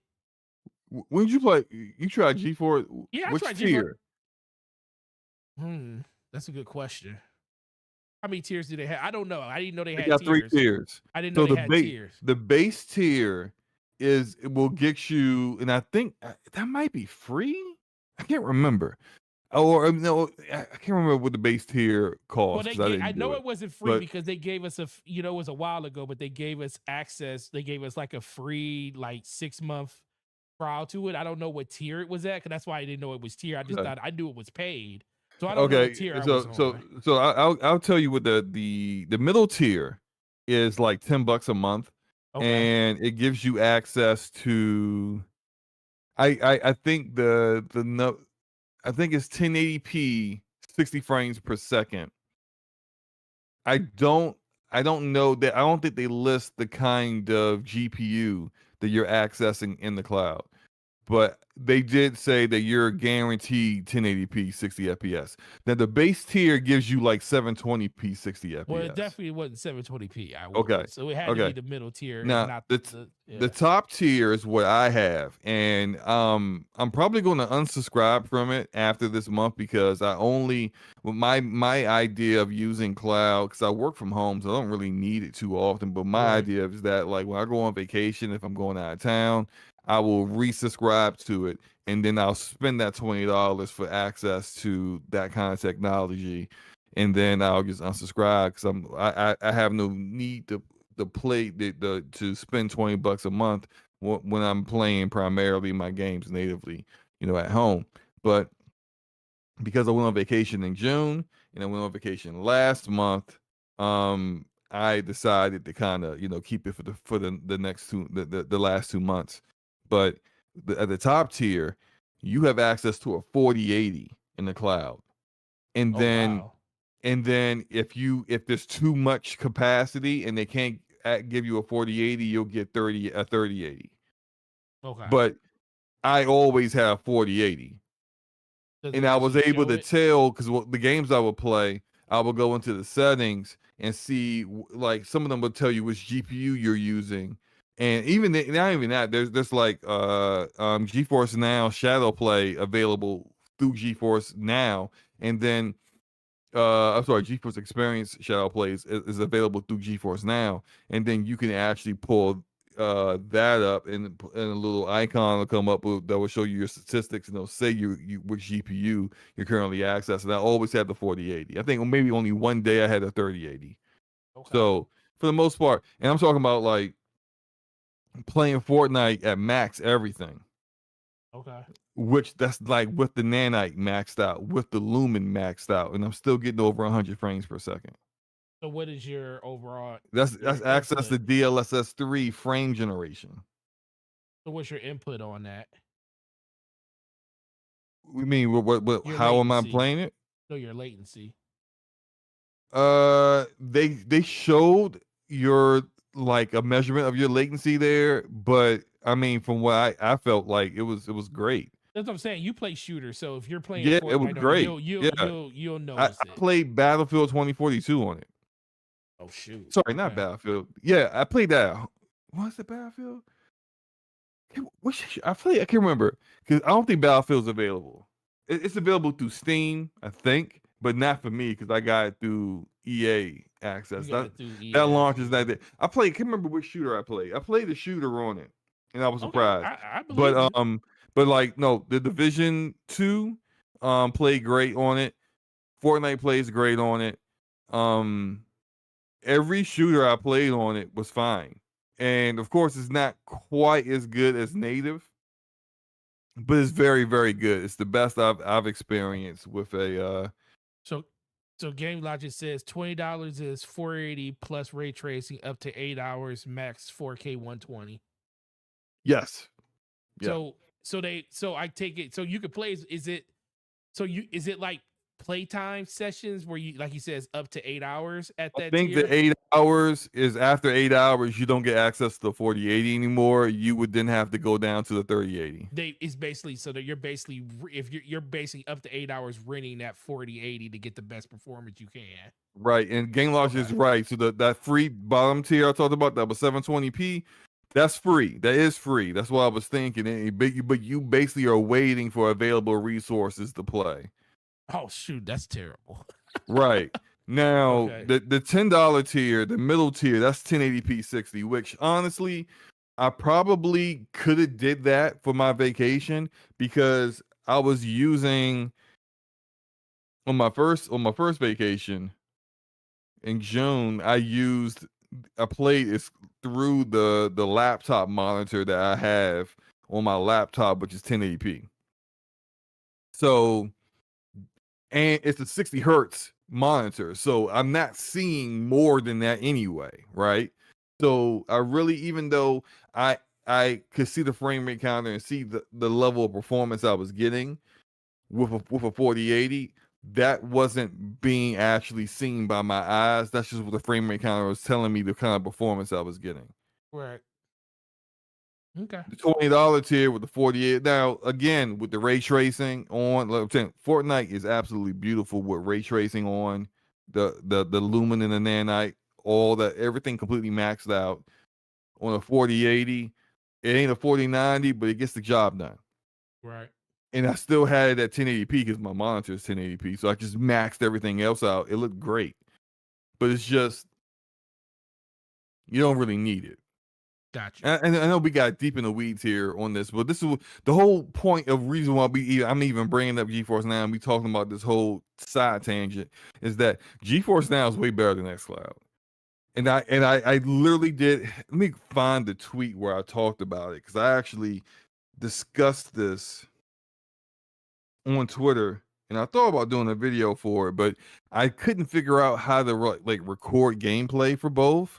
Okay, While got you. I was away, so I didn't have any gameplay to kind of show how it really performed. But I remember.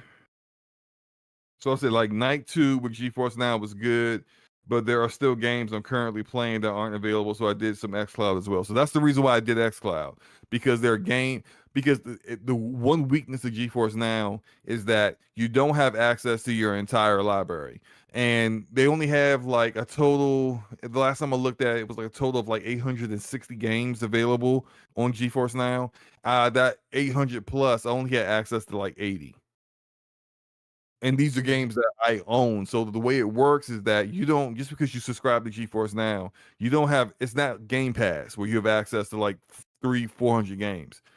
You have access to the games you already own through these launchers that are supported by GeForce Now. So the launchers that are in there is Epic Game Store, Steam, GOG, I believe, and Ubisoft Connect. BattleNet's not in there. The Xbox app is not in there. EA's app is not in there. So you don't have access to, if you have games through there, you don't have access to those games. So although I was enjoying myself playing games that, I owned, at the time when Diablo 4 came out, I couldn't play Diablo 4 because I had that through BattleNet and that wasn't available. Hmm. On my second vacation, Remnant 2 came out. Ratchet and Clank Rift Apart came out on PC. I wanted to play both of those games. I couldn't play either of them because they literally had just came out. And even though Steam is a supported launcher, and I bought those games while I was on vacation, I could not access them. It took a couple of days before Remnant 2 showed up.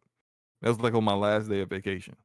So I would use xCloud when I was not able to, when I wanted to play something, but I didn't have access. And so that's when I tried Halo Infinite and immediately was like, no way, this is awful. Now, this is, bear in mind, I'm at places where my download was 1 gig and my upload was like 150 megabytes per second. And my bandwidth was not shared bandwidth with other like people that wasn't in the Airbnb. It was all my own bandwidth. So all that to say, like, I tried various different games on xCloud and I ended up just for a few hours playing Persona 5 Royal. Okay. So again, I just can't imagine playing Starfield through that method of experience. And if look, you have a Samsung TV in your house, right? This is your house. Like who if you own a Samsung TV, more than likely it's in your own home. If you're gonna play Starfield, you're not gonna play Starfield through xCloud on your Samsung TV in your own house. Unless you You're gonna don't play have a console Starfield, yet. huh? And if you don't got a console yet, though. I'm gonna repeat again. You're not gonna say play Starfield in your own house through xCloud through your Samsung TV. No.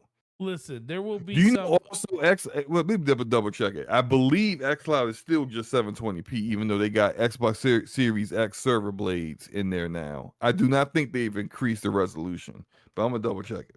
Listen, while you're doing that, I just find it hard to believe.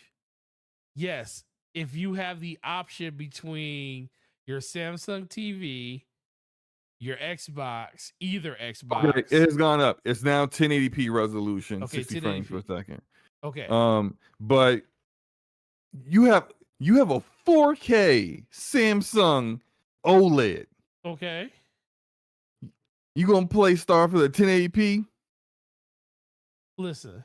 30 frames per second because it's not xCloud is not the PC version of Xbox games. It's the console version. So you're getting 1080p, 30 frames per second.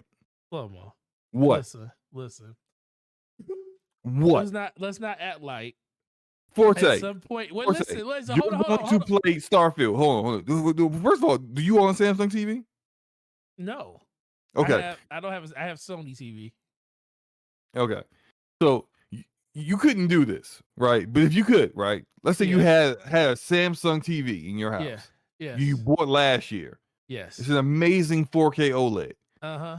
You have in your home, you have this, and you have your PC, a high-end PC, and you have an Xbox Series X. Then I'm not doing this. Okay. So who's this for? Listen, there are people out there that don't have a console and have a PC but don't know if their PC can run it. And there are people that don't have either. It might be a person that only has a PlayStation or only has a Nintendo Switch and they see marketing for this game. You got to think about like this too. When you turn on your TV, your Samsung TV or pretty much any TV that has a smart hub in it, it pulls up to a main menu that has marketing and advertisement all over it. And then guess what? Someone's going to turn on their Samsung TV.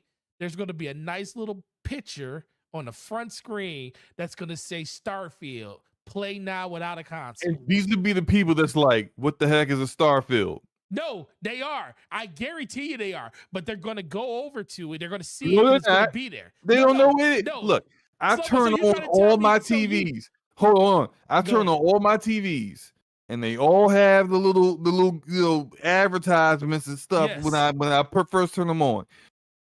I don't click on any of that stuff because I don't care. You never clicked on any of those. No. You never saw a movie that was on Netflix that showed that it was on your. They don't show that. They don't show them. Yes, hey, they this do. is on Netflix right now. I've never seen it. No, dude. Every time when I turn my how do you think I knew about Hijacked, the TV show with Idris Elba in it from Apple TV? Because it was on my homepage. I'm gonna tell you how I knew about it. I'm gonna tell you how I knew about that. How you know? Because they sent me a notification on my phone. Oh, because you're already subscribed to Apple TV, right? Yes. Okay, so I wasn't subscribed to Apple TV, and that was on my TV because I guess they had some type of marketing with because the TV I saw it on, because in my room, shout out to the TCL game, my TV downstairs in the basement is the TCL. Oh, I love that. What? It's a TCL. A what? A TCL. Sorry, I got like something. I was trying to drink this energy drink, and you said TCL, and I started choking immediately. The same way TCL chokes Listen, the better TV is my Sony XBR. My Sony, what is it? A 990E that's upstairs is a better TV, and I played Yeah, on that yeah. one before. Rosaire is correct. High, look, if you don't want to go I have a name Hisense brand, too. I have a Hisense Hisense is too. way better. Hisense blows the doors off of TCL. I have No, a Hisense. I have, no. I have a bunch of LGs, and I got one Hisense. I And got the a Hisense. Hisense I got I the got the 9. U8. What is it? The U8G? It's whatever the one. It was like the top Hisense TV of like a year or two ago or something. I But got it's the amazing. I got the It's one that's great. it's I would 9. It's never buy a whatever the 9 TCL again. I series know that is. much. Whatever the 9 series is for the Hisense, that's the one that's in our family room, and that's the one that's hooked. Game Locker said, yeah, he just lost all his creds he gained for not shopping at Walmart. Oh my god, I didn't get it from Walmart. It actually came from Best Buy. It was like a look, listen. What was this the TCL that was like, you know how like when you go walk in Best Buy, they got a bunch of as soon as you walk in the store, they almost throw these No, TVs at you. There's no, a this bunch of TVs TV. and boxes on a little pylon or whatever, right? And it's all in the same. They just please take these TVs. Please, Listen. we can't sell these TVs. Please, look. Is your car big enough? Oh Can I fit this in the back seat? Look, buy whatever, buy a stick of gum, buy a Red Bull. We'll give this to you. Hey, Tony, get over here. Tony's gonna put this in your car, okay? Can it fit? Can it fit? Please say it fits.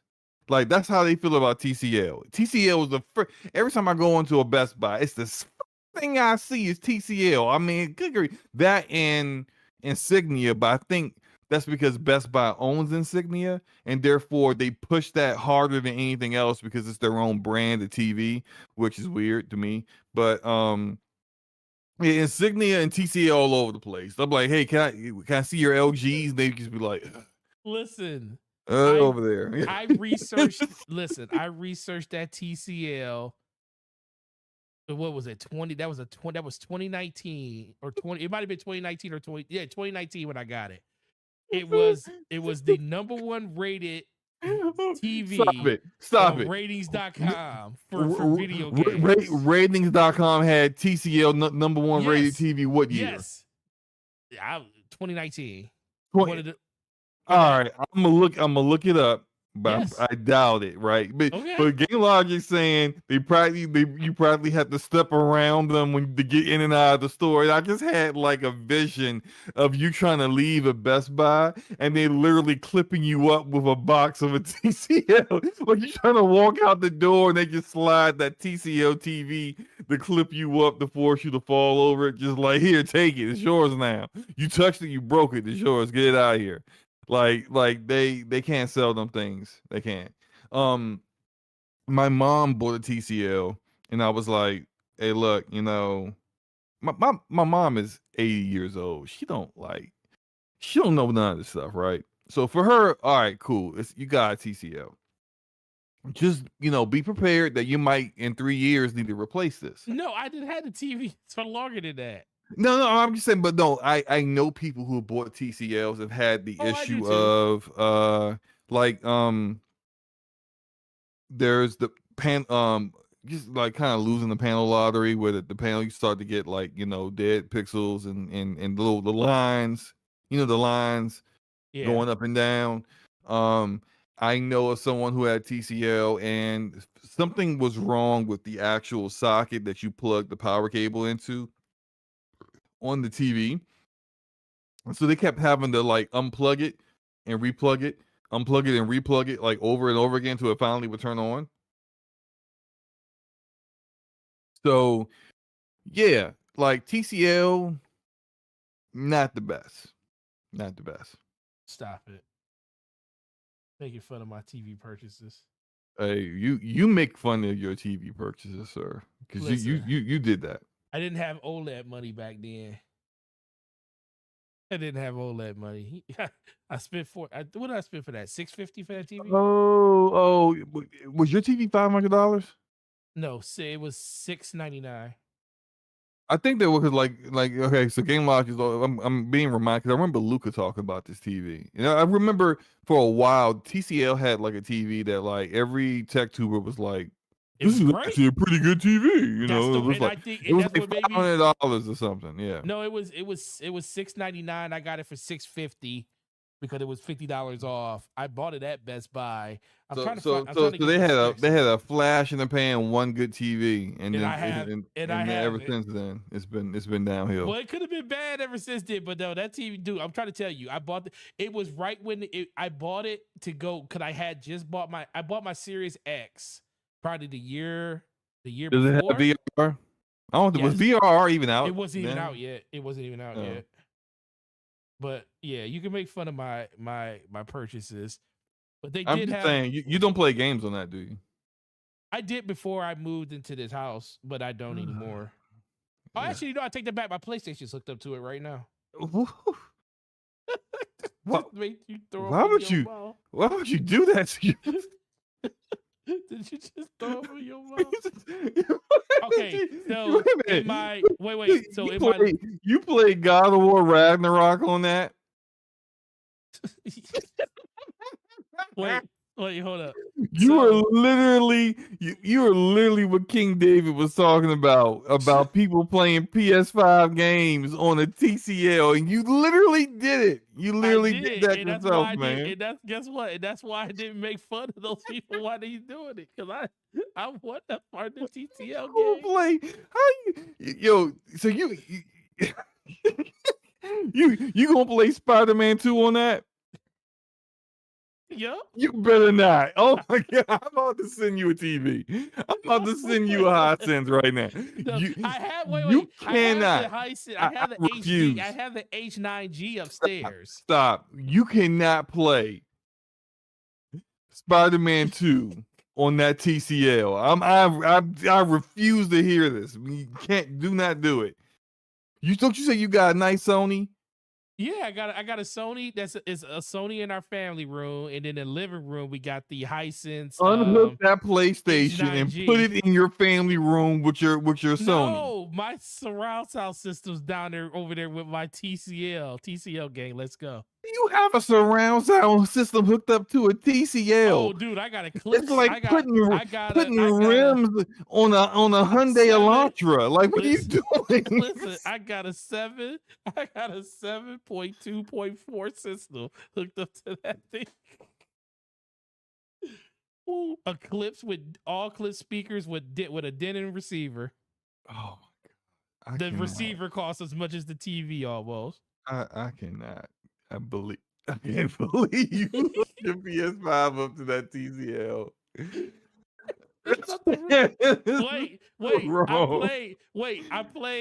I played God of War 2018 on that TV. I played when I was playing Destiny at 60 frames per second. When I came back from PC to console the first time, I played on that TV. The only reason I don't play on it right now is because it doesn't have HDMI 2.1. It's 2.0, so it's only 60 frames unless I do 1440p. Then I get 120.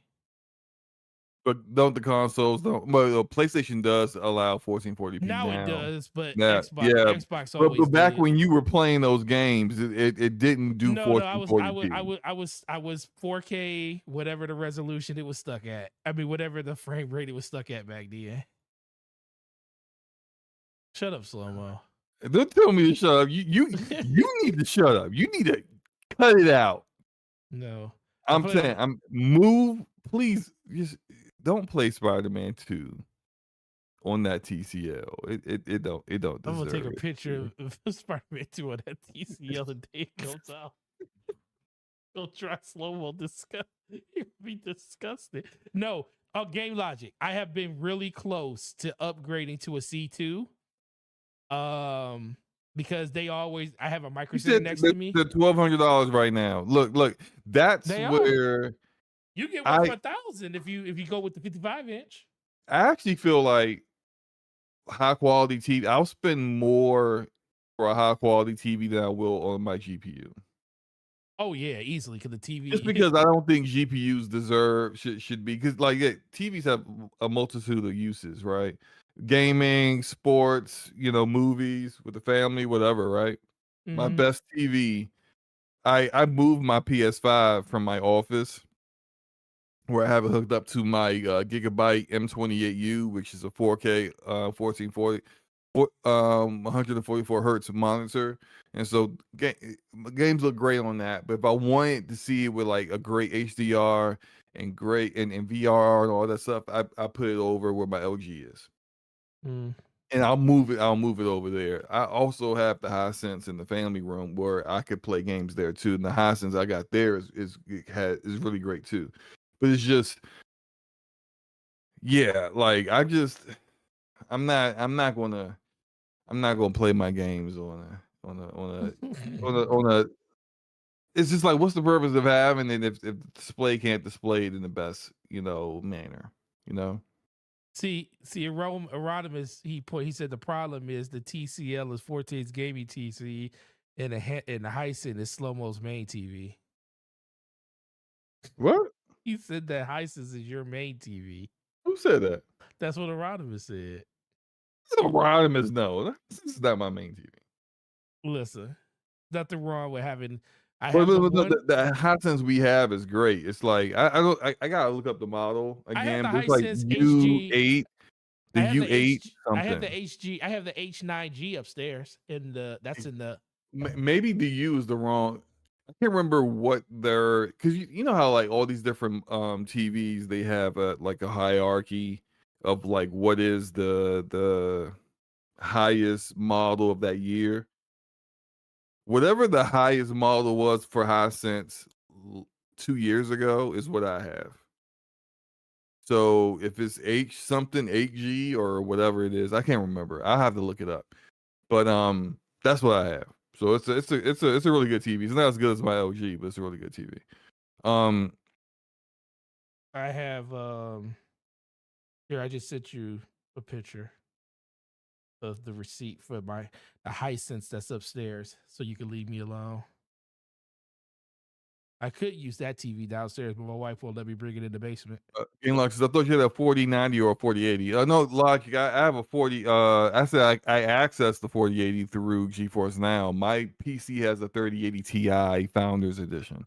I'm not going above, and I bought that after Nvidia did massive discounts on the 3000 series GPUs before the 4000 series came out. So the 3080 Ti was way overpriced at $1,200 when it first released. They dropped the price down to like 900. That's when I bought it. I refused to buy a GPU for more than 1,000. So that's why I want a 4080. I'm not going to buy a 4080 until they appropriately price it, which I mean that might happen because I keep seeing these little flash sales where they drop the price of the 4080 depending on the manufacturer of it. They drop it down to like $1,000. They keep taking $200 off of it. It's way overpriced, and I know they're not selling the way they want them to sell. But yeah. I'll wait until it hits like 900, 800. Probably 800 is probably a stretch. It's not going to drop $400, but that's where the pricing of where it should be. But when it drops to the appropriate price, I'll pick it up. If not, then I'll just wait the 5000 series. It's fine. Oh, here it is right here. So this is I spent $706 on that TV. Holy crap. You should have spent more and got yourself another Sony or another LG. I bought the Sony the same year, it looks like. Wasn't the C1? Wait, no. The C1 wasn't out at that time, right? The LG. Can't remember. We are so down the rabbit hole on this. I just sent you a picture of of all three TVs that I have in the house right now. What, on Discord? No, just so you. I just text them to you. All right. On your phone. That's all three of them. Okay, let's see here. Hold on. This is the H9G. I think that's a good. I think Hisense H9G. I think that's a good one. You got the TCL, the P6. You got this in 2017, not 2019. Yeah, 27. I thought it was. It This is seemed not like it the was. good TCL that we were talking about. Yeah, so this is a really good TCL. Yo, this is a really bad TCL. No, This it's is not. not good. That's Yo, the one. That's the one. this is not the one. Look that up online. That's the All one. right, this ain't it. Oh, you got the X900E Sony. Yeah, that's a good TV. That's a good Oh, one. I love that's a TV that's in our. Yeah, that's a TV that I can never get downstairs in the basement. My wife ain't gonna let me take that. But that's the 3 TVs in our house. But look, that TCL still standing tall 6 years later. You need to drop kick that TCL and go, oh, honey, something happened. The TCL guy, we gonna have to replace this. Oh, darn it. What can you do? I'm gonna hit on the Best Buy, go do something. As soon as you walk in, you gotta do some ninjutsu, do some spin moves, do the whole Barry Sanders on all the Best Buy reps is gonna try to tackle you and force you to grab the TCL boxes in the front. And you're gonna go right around them, and you're gonna go back there, you're gonna get yourself a new LG. Okay. Oh, man. Why would you do that? Oh my God. Gregor What? said slow mo. So I never watched the screen. 2 years later, I just noticed I never sent y'all the final DPS logo. What? Gregor? You telling me there is a different DPS Wait, there's logo? a different logo that you never sent us? How do you listen to this show? He said he never looks at the screen. Oh my God. Just you know what? Woosah. Just send us the logo, Gregor. That'd be great. Thank you. That would be awesome. He just looked at I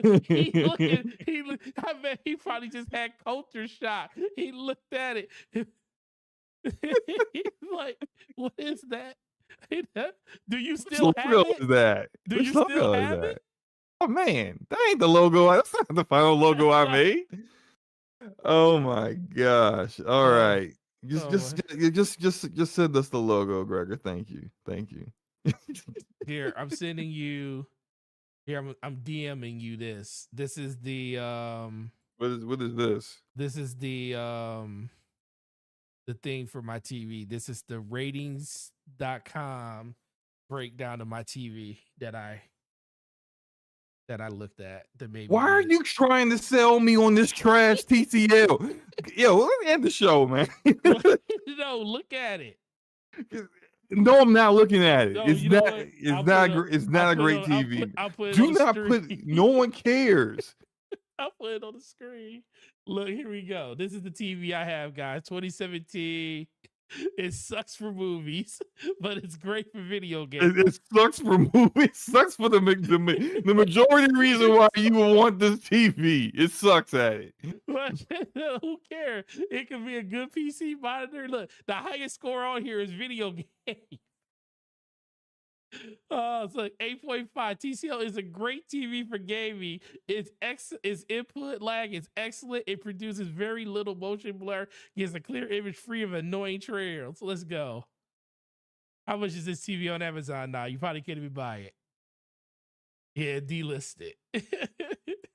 Of course it's delisted. You can't buy it. Wow, shocker. You can't buy it no more. I mean, it is only 6 years old. I know, it's old.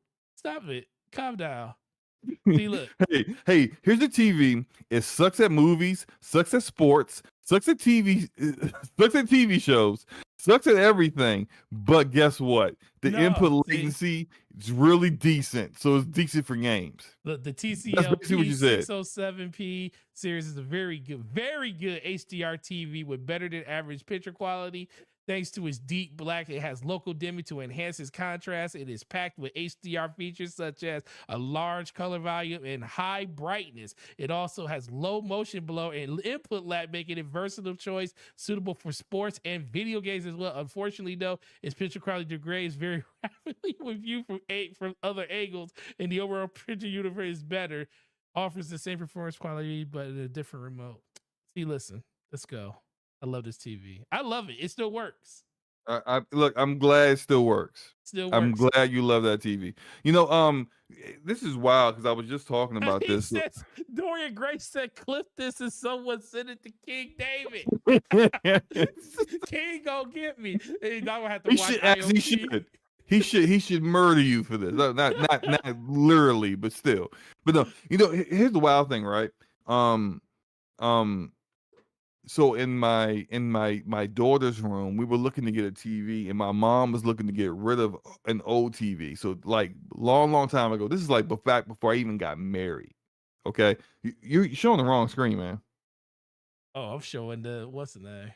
Yeah, I'm showing the wrong screen. Sorry. Grief. Well, there's nothing on that screen. There you go. Anyway, what was I saying? Oh yeah. So what happened was my mom was getting rid of an old Samsung plasma. I remember helping her pick this out. This was like the top of the line plasma TV back when plasma was it, right? This TV is so old. It's older than my kids. It's older than my marriage. It's old. It is. This TV had to been like Shut up, Taz. You seen the TV before. You was at my house. 2006 or something. Yeah, it's had to be like 2006. Well, I picked this TV out for my mom. Mm-hmm. That TV still works to this day. I do not no and plasmas had like the burning issues and the shelf life, the life cycle of the TV wasn't as good as like LCDs and LEDs. But this TV, for some reason, this is like the killer TV. My mom, I think it partially because my mom barely used it. Like it was in her den area, and you know, she lives by herself, so she doesn't really have like too many reasons to turn it on. But no dead pixels, no issues whatsoever. I forgot how the blacks on pause on on plasmas look so much better than other TVs, and it's just like they're so dark. You know, double pause. But it just like it, and it still, even though it's a 720p plasma, it actually looks good. It looks pretty good. I'm just like, man, this is Samsung makes quality TVs. I They do. didn't like I don't know any TVs that's lasted that long. I have an LG somewhere around here. It's starting to show its age. It had a green line show up for like a day or two and then went away. But it's like we bought this when we first got married. That was back in 2009. And it's an old 1080p LG. And that TV, what room is that in? I can't remember which room that one's in. That might be on my boys' room, but that TV's still going strong. I'm telling you, Samsung and LG just they're the top quality, man. Like, I don't know anyone that buys one of those TVs and doesn't have like and has a bad experience. Shut up, Barada. This TV must weigh about 400 pounds. Well, is he talking about the plasmas? Plasmas are heavier than TVs you get today, but they're still like they're not as heavy. they're flat screen TVs. I mean, they're not like they're not like the whatever they call DPLs or DLPs. Oh no, my God. Yeah, I actually had to things move a couple of those out of my mom's house. That was my workout for the day. Those things I was like, yo, what? Those are the ones you had to have somebody come in and professionally change the bulb in. Yeah, you know, right. If you decide to get rid of it, you had to like, you know, get some help. Yeah, right. Oh my God. Yo, plasmas are awesome, man. I wish it wasn't the burn-in wasn't so much of an issue that they kind of went out of style and people stopped like buying them because they're really good, man. They're really good. Listen, That plasma is still going strong. yeah, I believe it. Taz is like nothing but 10 years old. Samsung in his household. Oh, what is Game Logic sending? Maybe what is this Game Logic? A Twitter tweet. One of the Brat podcast cast members on Twitter. Man, he's calling you out, man. No, shut up. What Twitter account is this? I can't stand you, bro. I And can't. Gregor, I see the final icon, and I'm a download this. We're gonna put this into circulation. This will be the new one. This will be Oh the my God. Omar said he clipped it and tagged it to King David. Huh? Oh my God. I All right, love let's you. end the show, man. Yeah, I love you It's, guys. it's almost midnight, and we out here just talking about this is not even a topic. We just talking about TVs and trash TVs and great TVs at this point. No, man. But Fun, this fun show though. that's what this show's all about, man. You know, and shout out to you guys. I really appreciate you guys coming through and chilling with us as long as you did. The last 30 minutes is a gem.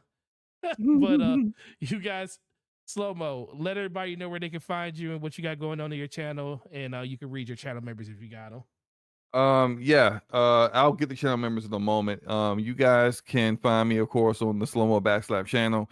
I will have a review out for The Expanse, Telltale's The Expanse episode 2 tomorrow. I played it today, completed it, recorded the whole thing. I, I don't want to give anything away, but I'm kind of you'll see. I'm trying to organize my thoughts on it. It's yeah. So you'll see what's up with it. I'll have that out, and then on the DPS channel, we're probably going to do a Remnant 2 live stream fairly soon, either tomorrow or on Saturday.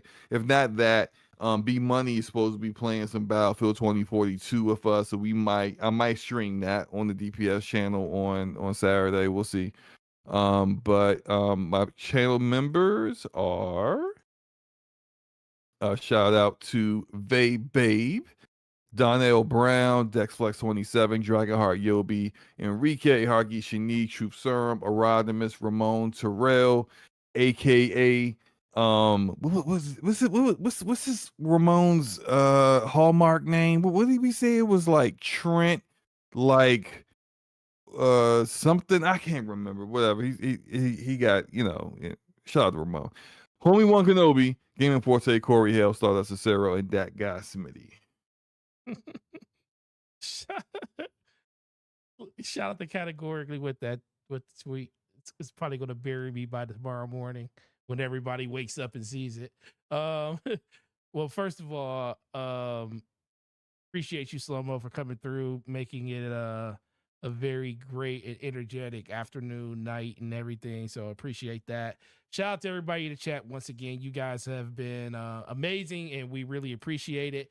For my site over here, we got Brat Basement Radio Arcade Podcast, Darnell Brown, Arodimus, Dragonheart Yobi, Stardust Acero, Ramon Terrell, Hallmark Player of the Year, Hargi Chani, Corey Hale, Slow-Mo Backslap, DJ Oris, and that guy Smitty. Really appreciate the way you guys support us in that way, and we're gonna keep making sure we do proud by that. But with that, a couple of videos coming out over the course of the next couple of days. I am out of town next week. I will be back for DPS on Slow Mo's channel next week, so may not be, busy doing anything like on Twitter, like I am right now anyway. But just check out the channel for any news and updates that's coming out. And really, really appreciate you guys. And we hope you guys have a great week and stay safe and enjoy the games that you're playing. Peace.